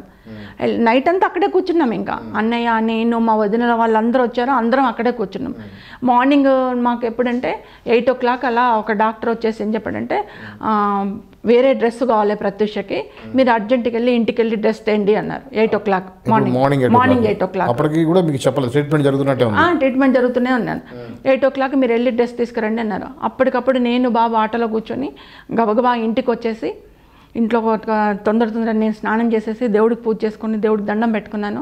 దండం పెట్టుకుని ఎట్లయినా కూతుర్ని బాగా ఎస్కేప్ చేయతండి అని చెప్పి దండం పెట్టుకొని ఆడావిడిగా ఆటోలో వెళ్ళిపోయాం. ఐసీయూ దగ్గరికి వెళ్ళి డ్రెస్ ఇచ్చాను నేనే. డ్రెస్ ఇచ్చేసిన తర్వాత డ్రెస్ తీసుకున్నారు, లోపలికి వెళ్ళారు. డ్రెస్ వేసిన హాఫ్ అన్ అవర్కే 10:30కే బయటకు వచ్చేసి మీరేమనుకోదు షీ ఈజ్ నో మోర్ అని చెప్పారు. హాఫ్ అన్ అవర్లో 10:30 ఇంకా ఫార్మాలిటీస్ కంప్లీట్ చేసి మాకు డెడ్ బాడీ సబ్మిట్ చేయడానికి ఈవినింగ్ అయిపోయింది. 5 అయిపోయింది. 5 అయిపోయిన తర్వాత ఇప్పుడు పోస్ట్ మార్టం చేయడానికి లేదు, గాంధీ హాస్పిటల్లో మార్చురీలో పెడదాము, అక్కడైతే ఏసీ మార్చురీ ఉంది, ఏసీ మార్చురీలో పెట్టాలి ప్రత్యూషనే ఉన్నారు. 5 o'clock తీసుకెళ్ళి ఏసీ మార్చురీలో పెట్టారు. మేము ఇంటికి వచ్చాం. నైట్ మీరు ఎవరు ఉండొద్దు ఇక్కడ, నైట్కి ఉండదు. మళ్ళీ మార్నింగ్ 8 పొద్దున్నే 6:30 కల్లా లేచి మళ్ళీ వెళ్ళిపోయాం. అప్పుడు పంచనామా చేసి అంత చేసి పోస్ట్ మార్టం చేసి మాకు 11:30-12 కల్లా డెడ్ బాడీ హ్యాండ్ ఓవర్ చేసి. వాళ్ళు చెప్పింది ఏదైతే ఉందో ఇట్లా పాయిజన్ తీసుకున్నారు అనేది మీరు నమ్మారా? ఇట్లాంటివన్నీ నాకు తెలియదండి ఒకటి. ఇంకోటి ఏంటంటే నా మైండ్ బ్లాంక్ అయిపోయింది. ఎందుకు పాయిజన్ తీసుకుంది? ఇంత బాగా రెస్పాన్సిబిలిటీ ఉన్న గర్ల్, ఇంత మంచిగా ఉన్న నేను, అన్ని విధాలా నేను పాజిటివ్ ఉంటాను అమ్మాయితోటి, అన్ని విధాలా ఎంకరేజ్ చేస్తాను. అందులో నా కూతురు ఏంటంటే బాగా ఫ్యామిలీ రెస్పాన్సిబిలిటీ అండి. తనకు ఫాదర్ లేడు కాబట్టి మేము డెవలప్ కావాలి, మమ్మీని తమ్ముడిని మంచిగా చూసుకోవాలి, మేము సెట్ కావాలి, మా ఫ్యామిలీ సెట్ కావాలి అని రెస్పాన్సిబిలిటీ ఉన్న కదా. తను భయపడేది కానీ లేకపోతే అలాగా ఉండేది కానీ కాదు. చాలా రెస్పాన్సిబిలిటీ, నాకంటే ఎక్కువ రెస్పాన్సిబిలిటీ తనకు ఫ్యామిలీ మీద. అటువంటి అమ్మాయి ఎందుకు ఇట్లా అయింది అంటే ఆ సమయంలో మీరు వాస్తవం అనుకున్నారు? అది అదే ఎందుకు ఇట్లా చేసింది నా కూతురు అనుకున్నాను. అనుకున్న తర్వాత నెక్స్ట్ డే మార్నింగ్ వెళ్ళేటప్పుడు మా చుట్టాలు వాళ్ళందరూ ఏమనంటే, మేము చూసాం దగ్గర నుంచి, ఇక్కడ అన్ని ఘాట్లు ఉన్నాయి పాపకి, ప్రత్యూషకి, పింకీకి అన్ని ఘాట్లు ఉన్నాయి, మనం నెక్స్ట్ డే మార్నింగ్ చూద్దాము అన్నారు. పొద్దున్న వెళ్ళిన తర్వాత పోలీస్ వాళ్ళ పర్మిషన్ తీసుకొని మళ్ళీ ఒకసారి మేము మార్చురీలోకి వెళ్తానండి అన్నాను. అంటే వెళ్ళండి నాతో సైన్ తీసుకొని నేను మా అన్నయ్య వాళ్ళందరం కలిసి లోపలికి వెళ్ళినాం. వెళ్ళి బాక్స్ తీసి చూసినాం. ఇక్కడ అన్ని ఘాట్లు ఎట్లా అంటే ఎడమ చేయండి, ఎడమ చేతితోటి ఇట్లా, ఇక్కడ ఈ 3 fingers ఇక్కడ ఉన్నాయి, ఇక్కడ 1 finger ఉంది, అంటే ఒత్తి నోట్లో పోసినట్టుగా. ఈ అమ్మాయి వద్దు అని కొట్టుకున్నట్టుంది. ఇట్లా న్యాచురల్గా నెక్ టైట్ చేస్తే ఎవరైనా నోరు ఓపెన్ చేస్తాం, సో నోట్లో పోసారని అర్థం. ఇక్కడ 3 ఘాట్లు ఉన్నాయి. ఇక్కడ అవి మేము హాస్పిటల్లో అడిగితే, కేర్ హాస్పిటల్లో అడిగితే ఏమన్నారంటే ట్రీట్మెంట్ కోసం చేసిన ఘాట్లు, మేము ట్రీట్మెంట్లో చేయాల్సి వచ్చింది, చేసినాం. కక్కించడం కోసం చేసామని చెప్పుకుంటారు. చికిత్స కోసం, అదే ట్రీట్మెంట్ చికిత్స కోసం మేము చేసినాం. కక్కించడం కోసం, వామిటింగ్ చేయించడం కోసం చేసామని చెప్పుకుంటారు. ఎంత క్లిప్స్ పెట్టడానికి దానికి దీనికి మేము చేసినాం. అవి ట్రీట్మెంట్లో జరిగిన ఘాట్లు, కానీ దీన్ని ఎవరు కూడా బలవంతంగా చేసిన ఘాట్లు కాదు అని చెప్పి వాళ్ళ ఆర్గ్యుమెంట్. నేను ఎంత గోల పెట్టినా ఎంత పెట్టినా అరణ్య రోదనే అయిపోయింది. ఎందుకంటే అక్కడ డబ్బులు ఉన్న వాళ్ళు ఉన్నారు. ఆ కేర్ హాస్పిటల్లో చూస్తే అర్థమైపోతుంది అక్కడ ఎంత డబ్బు ఖర్చు పెడుతున్నారు, ఎంత ఏమవుతుంది అనేది అక్కడ అట్మాస్ఫియర్ చూస్తే అర్థమైపోయింది. మేము మిడిల్ క్లాస్, పాపన బతికున్నదా పాపతో చెప్పియచ్చు, పాప చనిపోయింది, ఇంకేమి చెప్పలేని పరిస్థితి. మీరు బంధువులు ఎప్పుడైతే సస్పెక్ట్ చేశారో ఆ టైంలో మీరు ఏం చేశారు? ఆ టైంలో మేము అడిగాము డాక్టర్ని, అడిగితే అన్నారు ట్రీట్మెంట్ కోసం చేసామంటే కావచ్చు అనుకున్నాం మేము. అంటే ఇదంతా జరిగిందని అనుకోము కదండి, ఇట్లా అయిందని. అన్న పోస్ట్ మార్టం చేయించారు, మాకు 1 o'clock అట్లా ఇచ్చారు. అప్పటికి పోస్ట్ మార్టం రిపోర్ట్ కూడా నాకేం తెలియదు కదా. పాపని తీసుకొని ముందు మా తార్నాకి వెళ్ళాము. తార్నాక్ అపార్ట్మెంట్లో ఒక 1/2 hour 1 hour డెడ్ బాడీని పెట్టాము అక్కడ. అందరూ తార్నాక్ వాళ్ళందరూ వచ్చి చూసిన తర్వాత డైరెక్ట్ భువనగిరికి తీసుకొని వెళ్ళాము. భువనగిరికి మేము తీసుకొని వెళ్ళే వరకే 3:30-4 అయింది. అక్కడ అసలు మేము వెళ్ళేసరికి అసలు జాతర, ఎంత పబ్లిక్ అంటే మొత్తం పబ్లిక్, విపరీతమైన పబ్లిక్, కొన్ని వేల మంది వచ్చారు. ఆ పబ్లిక్లో దాటుకుంటూ వెళ్ళి ఇంకా పాపను లోపలికి తీసుకెళ్లే పరిస్థితి, ఇంట్లోకి తీసుకెళ్లే పరిస్థితి కూడా లేదు. బయటనే పెద్ద మంచం వేసి బయటనే పడుకోబెట్ట, పబ్లిక్ చూడడానికి అని చెప్పేసి బయటనే పడుకొని పబ్లిక్ అందరు చూసే వరకే 6:37 అయింది. ఆ 7 o'clock తీసుకెళ్ళి దాన సంస్కారాలు చేసినామండి. చేసిన తర్వాత నాకు సెకండ్ డే తర్వాత థర్డ్ డే పేపర్లో చూసాం, ప్రత్యూష అది ఆత్మహత్య కాదు హత్య, ఇట్లా కొంతమంది అత్యాచారం చేసి పాపను చంపిండ్రు, ప్రత్యూషను చంపిండ్రు, సినీ హీరోయిన్ అని చెప్పేసి పెద్ద హెడ్డింగ్స్తో పేపర్లలో వచ్చింది. అప్పుడు నేను షాక్ తిన్నా, ఇదేంటి నా కూతుర్ని అత్యాచారం చేసి చంపడం ఏంది, మాకెవరు శత్రువులు కూడా లేరు, మేము ఎవరితోటి పోట్లాడే వాళ్ళం కాదు, ఏం కాదు, మా ఫ్యామిలీ మేము మా గోలలో మేమే ఉంటాం. అప్పుడు కూడా మీకు సిద్ధార్థ రెడ్డి మీద సస్పెక్ట్ లేదు, రాలే. నా కూతుర్ని హత్య చేసేంత పగ ఎవరికి ఉంటుంది ఇక్కడ అని చెప్పేసి నాకేం అర్థం కాకుండా అప్పుడు నేను థర్డ్ డేనే హైదరాబాద్కి వచ్చాను. అందరినీ కలిసి అందరినీ అడ్వకేట్లను వాళ్ళని వీళ్ళని అందరినీ కలిసి అడిగితే ఇట్లా పేపర్లలో అయితే వస్తుందమ్మా, మరి ఇది ఎంతవరకు నిజం అన్నది తెలీదు, పేపర్లు అయితే వస్తుంది అన్నారు. అన్న తర్వాత నేను వచ్చిన 4th డేనే Panjagutta police station Venkateswararao CI ఉండే, అతను పిలిచాడు. పిలిచి ఒకసారి జరిగిందంతా రాసి ఇవ్వమంటే చనిపోయిన రోజు కూడా రాసిచ్చాను. మళ్ళీ పిలిచి మళ్ళీ రాసియండి అంటే రాసిచ్చాం, అంతా రాసిచ్చాను. పోలీస్ ఎంక్వైరీ అదంతా స్టార్ట్ అయింది. స్టార్ట్ అయిన తర్వాత పోలీస్ ఎంక్వైరీలో కూడా నేను కూడా హెల్ప్ చేసిన, మా ఇంటికి రావడము ఫ్రీక్వెంట్గా అడగడము అని. అంటే నేను సిద్ధార్థ రెడ్డితో అయితే ప్రేమలో ఉందండి పాప, కాకపోతే ఒక 2 years ఆగండి, సెటిల్ అయిపోయిన తర్వాత చేసుకుందరు అని చెప్పాను. ఇది జరిగిన సంగతి అంటే అప్పుడు. కాకపోతే ఏంటంటే వాళ్ళ ఇంట్లో మాత్రం సిద్ధార్థ రెడ్డి ఇంట్లో మాత్రం ఎవరు ఒప్పుకోలేదు. ఏదైనా జరిగితే మాత్రం అటు నుంచి నా పాపకు హాని జరిగి ఉండాలి, ఎందుకంటే మా సైడ్ నుంచి చాలా ఫెయిర్గా ఉన్నాం మేము అని చెప్పిన తర్వాత అప్పటికప్పుడు పాప చనిపోయింది ఇట్లా అన్న వరకు సిద్ధార్థ రెడ్డిని అరెస్ట్ చేశారు అప్పుడు పోలీసు. నేను రాసిచ్చాను సిద్ధార్థ రెడ్డితోటే మాకు ఏదైనా కాంట్రవర్సీ ఉండాలి, ఎందుకంటే అతనే ప్రేమలో ఉన్నాడు అని చెప్తే అప్పుడు అతన్ని అరెస్ట్ చేశారు. అరెస్ట్ చేసి అతన్ని జైలుకి తరలించడము ఇదంతా జరిగింది. అప్పుడు నేను అందరినీ కలిశాను, ఎవరు పిలిచినా వాళ్ళని కలిశాను, అందరితో మాట్లాడాను, అందరినీ సాయం ప్రతి ఒక్కరిని రిక్వెస్ట్ చేశానండి. అన్ని మహిళా సంఘాలు, అన్ని ప్రజా సంఘాలు అందరూ వచ్చారు నా దగ్గరికి, మేము సాయం చేస్తాం, వాళ్ళ అమ్మాయిని చంపకూడదు, అన్యాయం అది, అందరూ వచ్చారు. అలా కేసు టేకప్ చేసి అంత అయిపోయిన తర్వాత ప్రత్యూషకు అప్పుడు ప్రత్యూష ఏదైతే పోస్ట్ మార్టం రిపోర్ట్ ఉందో మునిస్వామి పోస్ట్ మార్టం చేశారు. మునిస్వామి పోస్ట్ మార్టం చేసిన రిపోర్ట్లో ఏముందంటే ప్రత్యూష అత్యాచారం చేయబడి 2 లేక 3తోటి అత్యాచారం చేయబడి హత్య చేయబడ్డది. అందుకు కావలసిన ఘాట్లు ఆమె బ్రెస్ట్ మీద ఇన్నర్ ప్లేస్లలో అన్నిట్లలో కూడా ఘాట్లు ఉన్నాయి, ఆమె తొడల మీద కూడా ఉంది, స్పర్మ్ ఉంది అని చెప్పేసి అవన్నీ మేము చూసి మేము చెప్తున్నాము అని చెప్పి పోస్ట్ మార్టం రిపోర్ట్ క్లియర్గా ఇచ్చాడు ఆయన.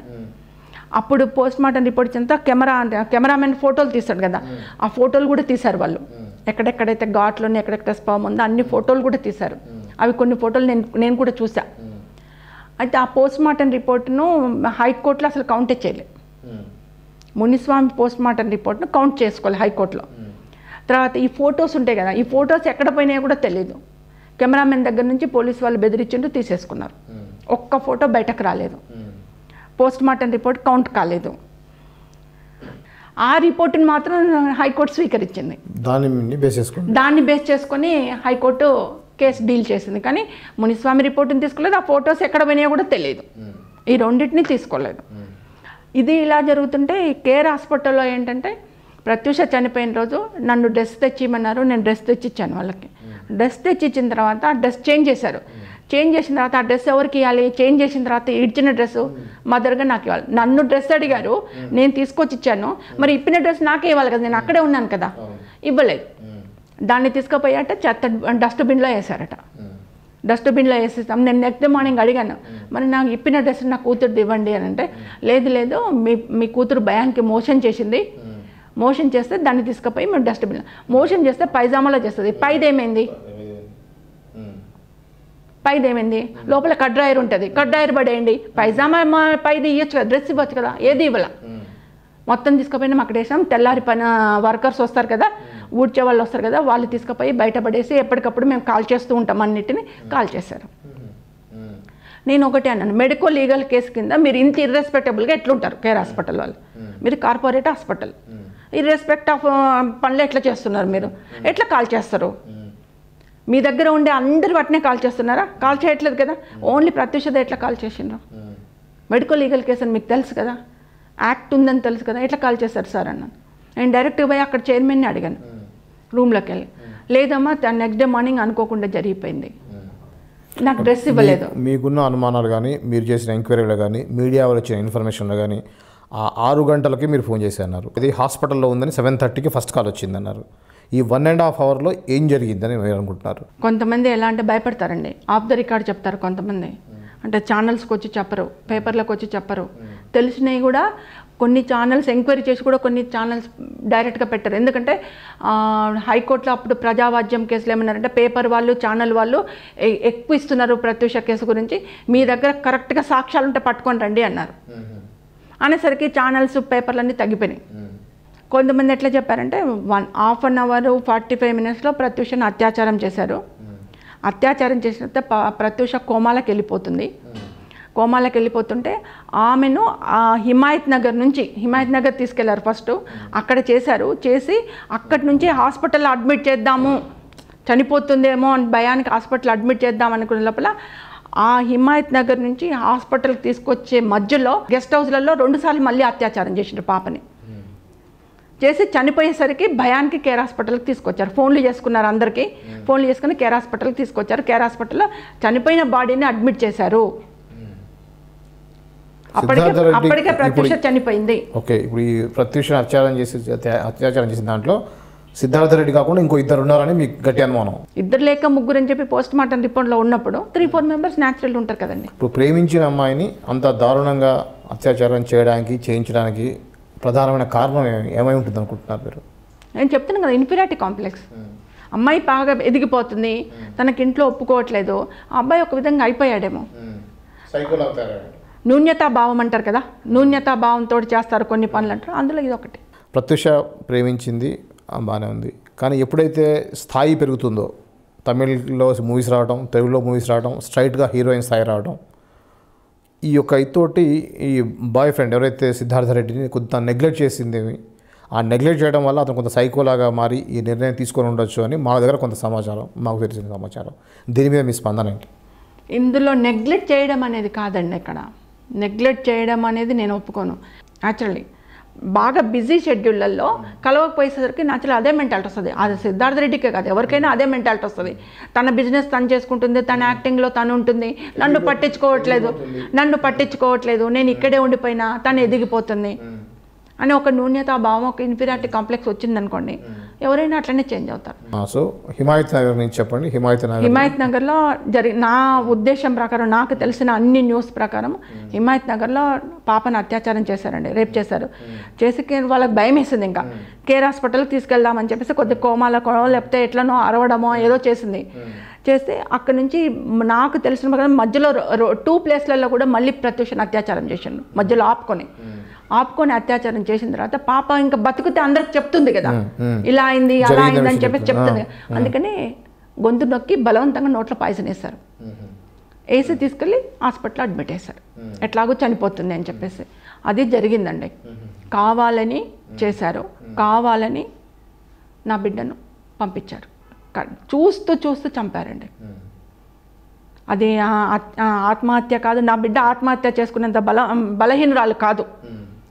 అంతవరకు మాత్రం నాకు ఒక తల్లిగా నాకు చాలా కన్ఫామ్. అది చంపారు. అది మీరు ప్రత్యూష బాగా బిజీ అవుతుంది, ఆయనలో కొద్దిగా ఆత్మ న్యూనతాభావం నాకంటే ఎక్కువ స్థాయికి వెళ్ళిపోతుంది అనేటువంటి ఇన్ఫీరియారిటీ కాంప్లెక్స్ని మీరు ఎప్పుడు గమనించలేదా? కామ్ గోయింగ్ అండి, కనబడు, చూడ్డానికి చాలా కామ్గా సైలెంట్గా ఉంటాడు కాబట్టి అంటే ఎక్కువ మాట్లాడే వాళ్ళకి తెలుస్తుందండి. ఆ అబ్బాయి చాలా కామ్ గోయింగ్, తక్కువ మాట్లాడతాడు, సైలెంట్గా ఉంటాడు, ఎక్కువ సైలెంట్గా ఉంటాడు. మనం 4 మాట్లాడితే ఒక్కటి కూడా మాట్లాడు, అంత సైలెంట్గా ఉండే అబ్బాయి. పాప కానీ నేను కానీ అంత పాజిటివ్ వేలో ఉన్నాం కాబట్టి అక్కడి నుంచి వాళ్ళంతా ఇదిగా నెగటివ్గా వస్తారు మా మీదకి, నా బిడ్డను చంపే పరిస్థితికి వస్తాడని చెప్పి నేను ఊహించలేదండి. ఊహించి ఉంటే కొద్దిగా నేను జాగ్రత్త పడేదాన్ని, కానీ ఊహించలేకపోయినా. ఇప్పుడు హాస్పిటల్కి ప్రత్యూషను తీసుకొచ్చినప్పుడు మీరు చెప్పిన దాని ప్రకారం తను సిక్ అయింది, సిద్ధార్థ రెడ్డి మాత్రం బాగున్నాడు అన్నారు.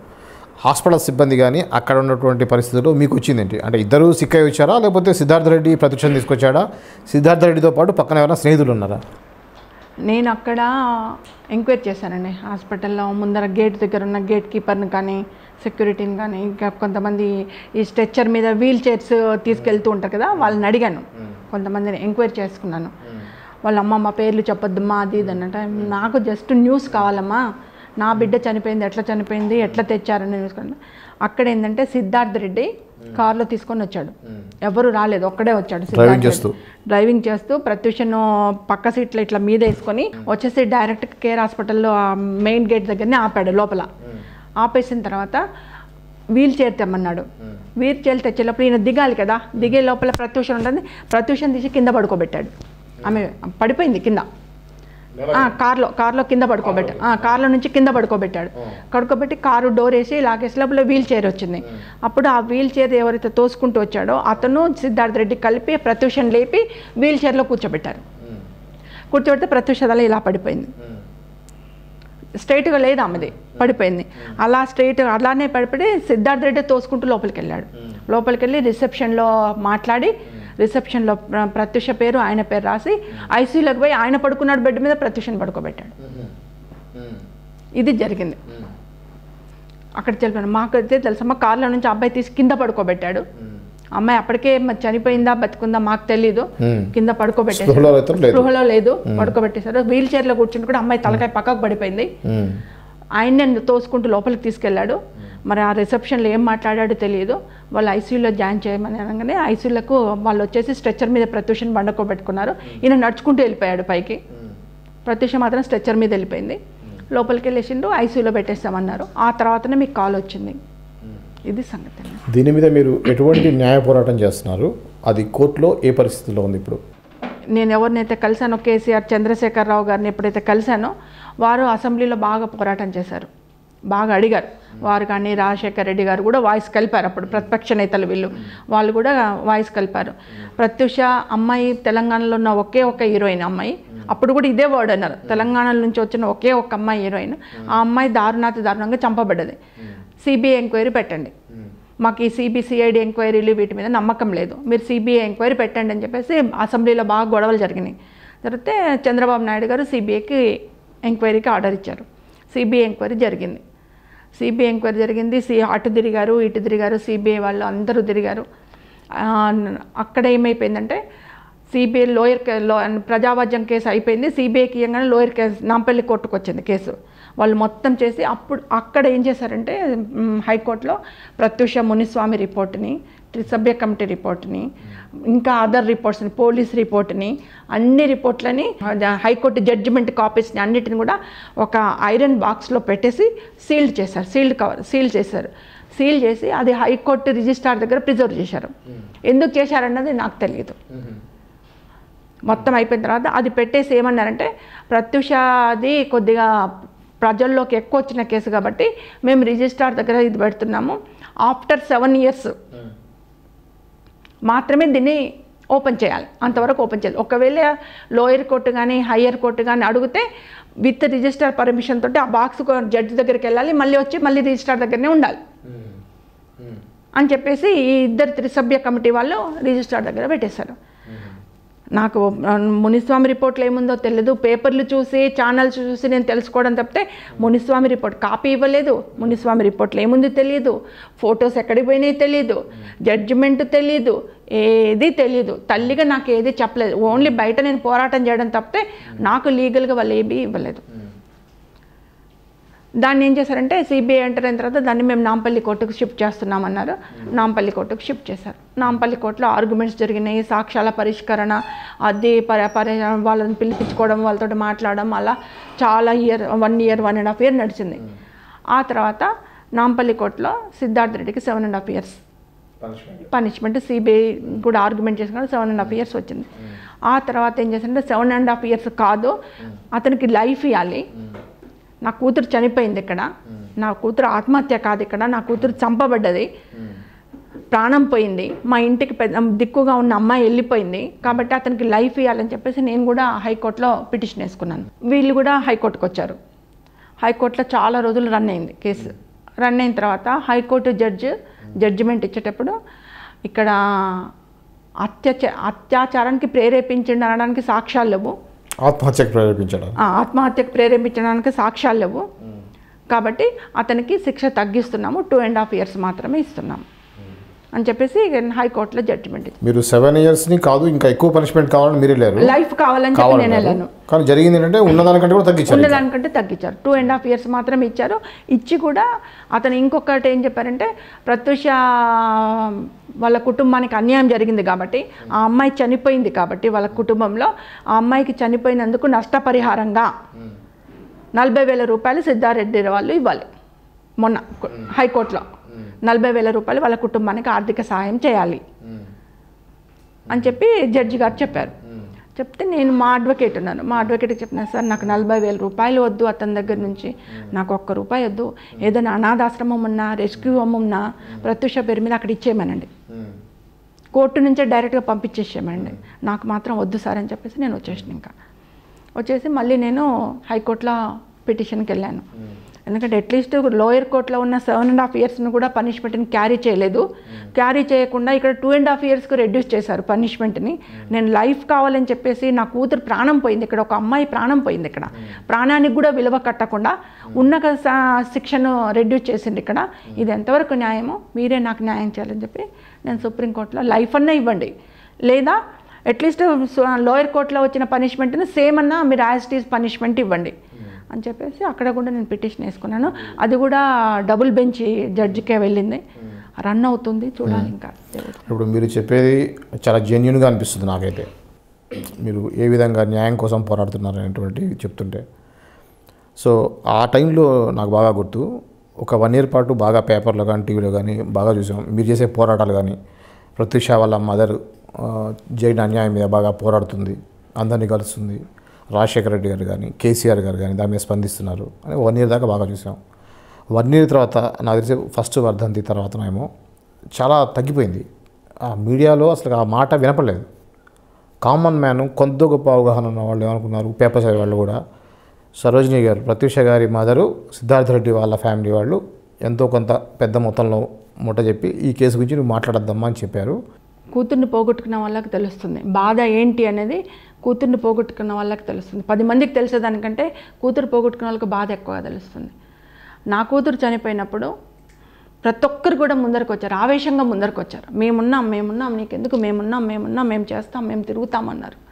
మేము అందరూ ప్రజా సంఘాలు వచ్చినాయి, మహిళా సంఘాలు వచ్చినాయి, రాజకీయ నాయకులు వచ్చిండ్రు, నా ఇంటికి వలస వచ్చిండ్రు, అందరూ పలకరించిండ్రు, అందరూ మాట్లాడిన అయ్యో అన్యాయం జరిగిందమ్మా అన్నారు, అదన్నారు ఇదన్నారు. కేసు కోర్టులోకి వెళ్ళింది, సిబిఐ ఎంటర్ అయింది, సిబిఐ పర్స్యూ చేస్తుంది కేసుని, హైకోర్టులో రన్ అవుతుంది కేసు. ఇవి 2 జరుగుతున్నాయి. సిబిఐ పరిధిలోకి వెళ్ళిన తర్వాత నేను హల్చల్ చేయవచ్చా, నేను నా ఇష్టాన్ని తీరంగా ఛానల్స్కి వచ్చి మాట్లాడవచ్చా?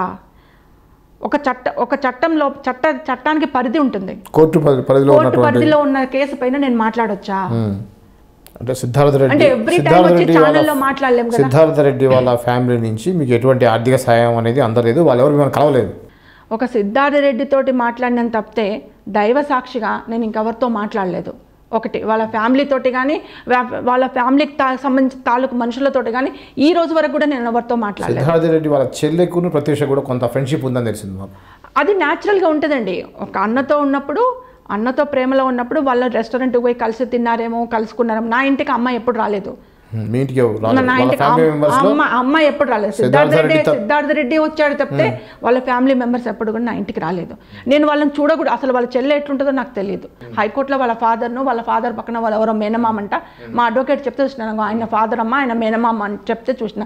లేడీస్ ఎప్పుడు వచ్చేటోళ్ళు కాదు. మీరు చెప్పారు సిద్ధార్థ రెడ్డి చాలా కామ్ గోయింగ్గా ఉండేవాడు, ఎక్కువ మాట్లాడేవాడు కాదు అని. ఈ ఇన్సిడెంట్ మొత్తం జరిగిన తర్వాత ప్రత్యూష మీకు దూరం అయిపోయిన తర్వాత, చనిపోయిన తర్వాత కోర్టులో మీరు సిద్ధార్థ రెడ్డిని ఫేస్ చేసినప్పుడు సిద్ధార్థ రెడ్డి ఫేస్లో ఎటువంటి ఫీలింగ్స్ మీరు గమనించారు? అబ్బాయి ఎప్పుడు ఇలాగే ఉండేవాడండి, కోర్టులో ఇలాగే ఉండేవాడు. ఎప్పుడు మిమ్మల్ని డైరెక్ట్ ఐ కాంటాక్ట్ లేదు, అసలు ఇట్లా ఉండేవాడు అంతే. మేము అలా కూర్చునే వాళ్ళం, ఇలా ఉండేవాడు అంతే. కానీ ఎప్పుడు మాతో మాట్లాడు. నేను దైవ సాక్షిగా చెప్తున్నాను, ఈ రోజు వరకు కూడా నా కష్టం మీద, నా కష్టార్జితంతో, నా భర్త పెన్షన్ తోటి, నా బిడ్డ డబ్బులతోటి, నా డబ్బులతోటి బతుకుతున్నాను తప్పితే నేను ఎవరి దగ్గర ₹1 కూడా దైవ సాక్షిగా తీసుకోలేదండి. నాకు అవసరం లేదు, ఎందుకంటే అది నా కూతురు, నేను పెంచుకున్నా, నేను కన్నా. నా బిడ్డ శవం మీదకి వెళ్ళి వాళ్ళు ఇచ్చినా కూడా నేను తీసుకోనండి. నేను అసలు నాకు వద్దండి, వాళ్ళని చూస్తేనే నాకు కడుపు మండిపోతుంది, ఇంకా నేనేం మాట్లాడతండి. ఇప్పుడు కేసు ఏంటండి? ఇప్పుడు హైకోర్టు సుప్రీంకోర్టులో ఉందా? సుప్రీంకోర్టులో ఉంది. ఢిల్లీలో ఉంది. ఎన్ని సంవత్సరాల నుంచి అప్పుడు కేసుకి ఒక టైం అంటూ ఉండదండి, ఏ కారణం వల్ల డిలే అవుతుంది? ఇట్లా ఒక సామాన్య కుటుంబం, ఒక కామన్ మిడిల్ క్లాస్ ఫ్యామిలీ అంటే విజయాన్ని సాధించలేకపోతుంది, సక్సెస్ పొందలేకపోతుంది అని అంటే అర్థం ఏందండి? డబ్బు, అధికారం, ఈ రెండిటితోటే. అంటే మాకు ఇంకోటి ఈ సందర్భంగా గుర్తు చేస్తున్నా, ఇప్పుడు సిద్ధార్థ రెడ్డి అనే వాళ్ళ ఫాదరు ఒక ప్రముఖ కాంట్రాక్టర్, A1 కాంట్రాక్టర్ హైదరాబాద్లో ఉన్నారు, బంజారా హిల్స్ అని. మిగిలిన ఇద్దరు కూడా చాలా ప్రముఖమైనటువంటి వ్యక్తుల యొక్క పిల్లలని తెలిసిందండి. మీకు వచ్చిన ఇన్ఫర్మేషన్ ఏంటి అసలు? అందుకనే కేసులో సాక్ష్యాలు ఏం లేకుండా పోయినాయి. ఒక్క సాక్ష్యం కూడా దొరకలేదండి. సాక్ష్యాలు దొరుకుంటే ప్రత్యూష కేసు ఇట్లా అయ్యేది కాదు. ఏ సాక్ష్యం లేకుండా నేను ఇట్లా ఎందుకు అయింది అని చెప్పి నేను శవదహనం చేసుకొని నేను అక్కడ కార్యక్రమాలు ముగించుకొని వచ్చేసరికి ఇక్కడ సాక్ష్యాలన్నీ తారుమారు చేసేసిండ్రు. ఒక్క సాక్ష్యం లేదు. ఇప్పటికి కూడా నేను అలా వెళ్తున్నాను తప్పితే నా దగ్గర సాక్ష్యాలు లేవండి. అంటే అప్పుడు ప్రత్యూష ఇన్సిడెంట్ జరిగిన టైంలో ఇప్పుడున్న చట్టాలు అంత స్ట్రాంగ్ చట్టాలు లేవు. ఎగ్జాంపుల్ బెస్ట్ ఎగ్జాంపుల్ ఏంటంటే మెయిన్ అండి నిర్భయ చట్టం ఇప్పుడు ఉందండి. ఆడవాళ్ళ విషయంలో ఢిల్లీలో నిర్భయ జరిగినప్పటి నుంచి చట్టం చేశారు. దాని మీద చాలా సివియర్గా జరుగుతూ ఉంది. జనాలకు కొంత హోప్ వచ్చింది, ఆడవాళ్ళకి కొంత న్యాయం జరుగుతుందని. ఇప్పుడు మీరు ఆ నిర్భయ చట్టం పరిధిలోకి తీసుకొచ్చి దాన్ని ఏం చేయలేరా? ఎందుకు ఆ విధంగా ప్రయత్నం చేయట్లేదు మీరు? అంటే సాక్ష్యాలు అవ్వండి. అంటే మునుస్వామి కమిషన్ ఇచ్చిన రిపోర్ట్ అయితే ఉండాలి కదా. డాక్టర్ మునుస్వామి ఇచ్చినటువంటి రిపోర్ట్ దాన్ని కౌంట్ చేసుకోలేదు కదండి. ఎందుకు చేయలేదండి మీరు? కౌంటర్ ఏమన్నా? అసలు మునిస్వామి చనిపోయారు కదా, ఇప్పుడు యాక్సిడెంట్లో చనిపోయారు, ఆయన లేరు. అదొకటి మరి ఆలోచించాల్సింది అన్నారు కదా లాస్ట్ టైం మీరు చెప్పినప్పుడు. మునిస్వామి యాక్సిడెంట్ అనేది ఎలా జరిగింది అనేది కూడా మీరు ఆయన అసెంబ్లీ దగ్గర వెళ్తూ స్కూటర్ మీద వెళ్తూ ఉంటే రాంగ్ రూట్లో యాక్సిడెంట్ అయిందండి అతనికి. యాక్సిడెంట్ అయ్యి అక్కడే చనిపోయారు. మేము పేపర్లో నెక్స్ట్ డే మార్నింగ్ పేపర్లో వచ్చి మునిస్వామి గారు చనిపోయారు యాక్సిడెంట్లో అనుకున్నాం. యాక్సిడెంట్లో చనిపోయారు. అప్పుడు ఎంవి కృష్ణారావు గారు సీనియర్ ఐపీఎస్ ఆఫీసర్ కూడా ట్రాన్స్ఫర్ అయ్యారు అని చెప్పి కమిషనర్ గారు ఇది హత్య అని చెప్పారండి. ఆత్మహత్య కాదు హత్య అని చెప్పి పేపర్ స్టేట్మెంట్స్ ఇచ్చేసరికి అతన్ని కూడా ట్రాన్స్ఫర్ చేసేసారు. మళ్ళీ సిబిఐ డైరెక్టర్ ఇన్ఛార్జ్గా ఎవరైతే ఉన్నారో అతను కొద్దిగా కేసు ఇంట్రెస్ట్ చూపించేసి వచ్చేసరికి అతను కూడా ట్రాన్స్ఫర్ చేశారు. కృష్ణారావు గారు ఎంక్వైరీ చేశారా, ఇట్లా మీడియాకి చెప్పారా, ఎలా వచ్చింది? స్టేట్మెంట్ వచ్చింది, పేపర్ స్టేట్మెంట్, ఓపెన్ స్టేట్మెంట్ ఇచ్చారు. చాలా హానెస్ట్. ఇది హత్య, మర్డర్, ప్రత్యూష మర్డర్ అని చెప్పేసి ఇచ్చారు. సో అతను ట్రాన్స్ఫర్ చేసేసారు. సో అందువల్ల గ్యాప్ వచ్చిందంటారు మీడియాతో. మీడియా అప్పుడు కూడా ఇంకొకటి ఏంటంటే ఇప్పుడున్న ఛానల్స్ కానీ ఇప్పుడున్నంత మీడియా కానీ ఆ రోజుల్లో లేదండి. అప్పుడు ఓన్లీ ఈటీవీ, జెమినీ. మాకు ఎట్లా ఉండదంటే మార్నింగ్ 8 o'clock, మధ్యాహ్నం 1 o'clock, evening 6 o'clock, night 8 o'clock, four times news అంతే. ఇప్పుడు రైట్ నౌ ఇప్పుడు సుప్రీంకోర్టులో ఉందండి, రన్ అవుతుందండి. ఎలా ఉంటుందని ఇప్పుడు మంత్లీ 6 months ఒకసారి వాయిదా ఎలా ఉంటుంది? 3 months 4 months అట్లీస్ట్. అంటే మనకు కరెక్ట్గా బెంచ్ మీదకి వచ్చేసరికి ఇట్లాగే ఉంటుందండి. బెంచ్ మీదకి వచ్చిందంటే రెగ్యులరైజ్ అయిపోతుంది. అంటే 15 years is not short time కదండి. ఇంత టైం అంటే సుప్రీంకోర్టు పోయి ఎన్ని సంవత్సరాలు అయింది? 1.5 year or 2 years అవుతుంది అంతే. రీసెంట్గా వెళ్ళిందండి. ఫైనల్ జడ్జిమెంట్ అనేది అక్కడి నుంచి వస్తుంది. ఓకే అండి. మీ భవిష్యత్ కార్యక్రమాలు ఏంటి? మేము ట్రస్ట్ పెట్టామని మీకు చెప్పాం కదా సార్. ట్రస్ట్లో ఇప్పుడు నేను గవర్నమెంట్ ప్రాజెక్ట్స్ తీసుకుంటాను. ఫండింగ్ మీద ఎక్కువ డిపెండ్ కావట్లేదు. ఎందుకంటే నేను పెట్టుకునే 2 objects women empowerment and medical services. కాబట్టి నేను ఎక్కువ government projects, central government projects కానీ స్టేట్ గవర్నమెంట్ ప్రాజెక్ట్స్ కానీ తీసుకుందాం అనుకుంటున్నాను. అందులో మేము social welfare department central government నుంచి ఫ్యామిలీ కౌన్సిలింగ్ తీసుకున్నాను.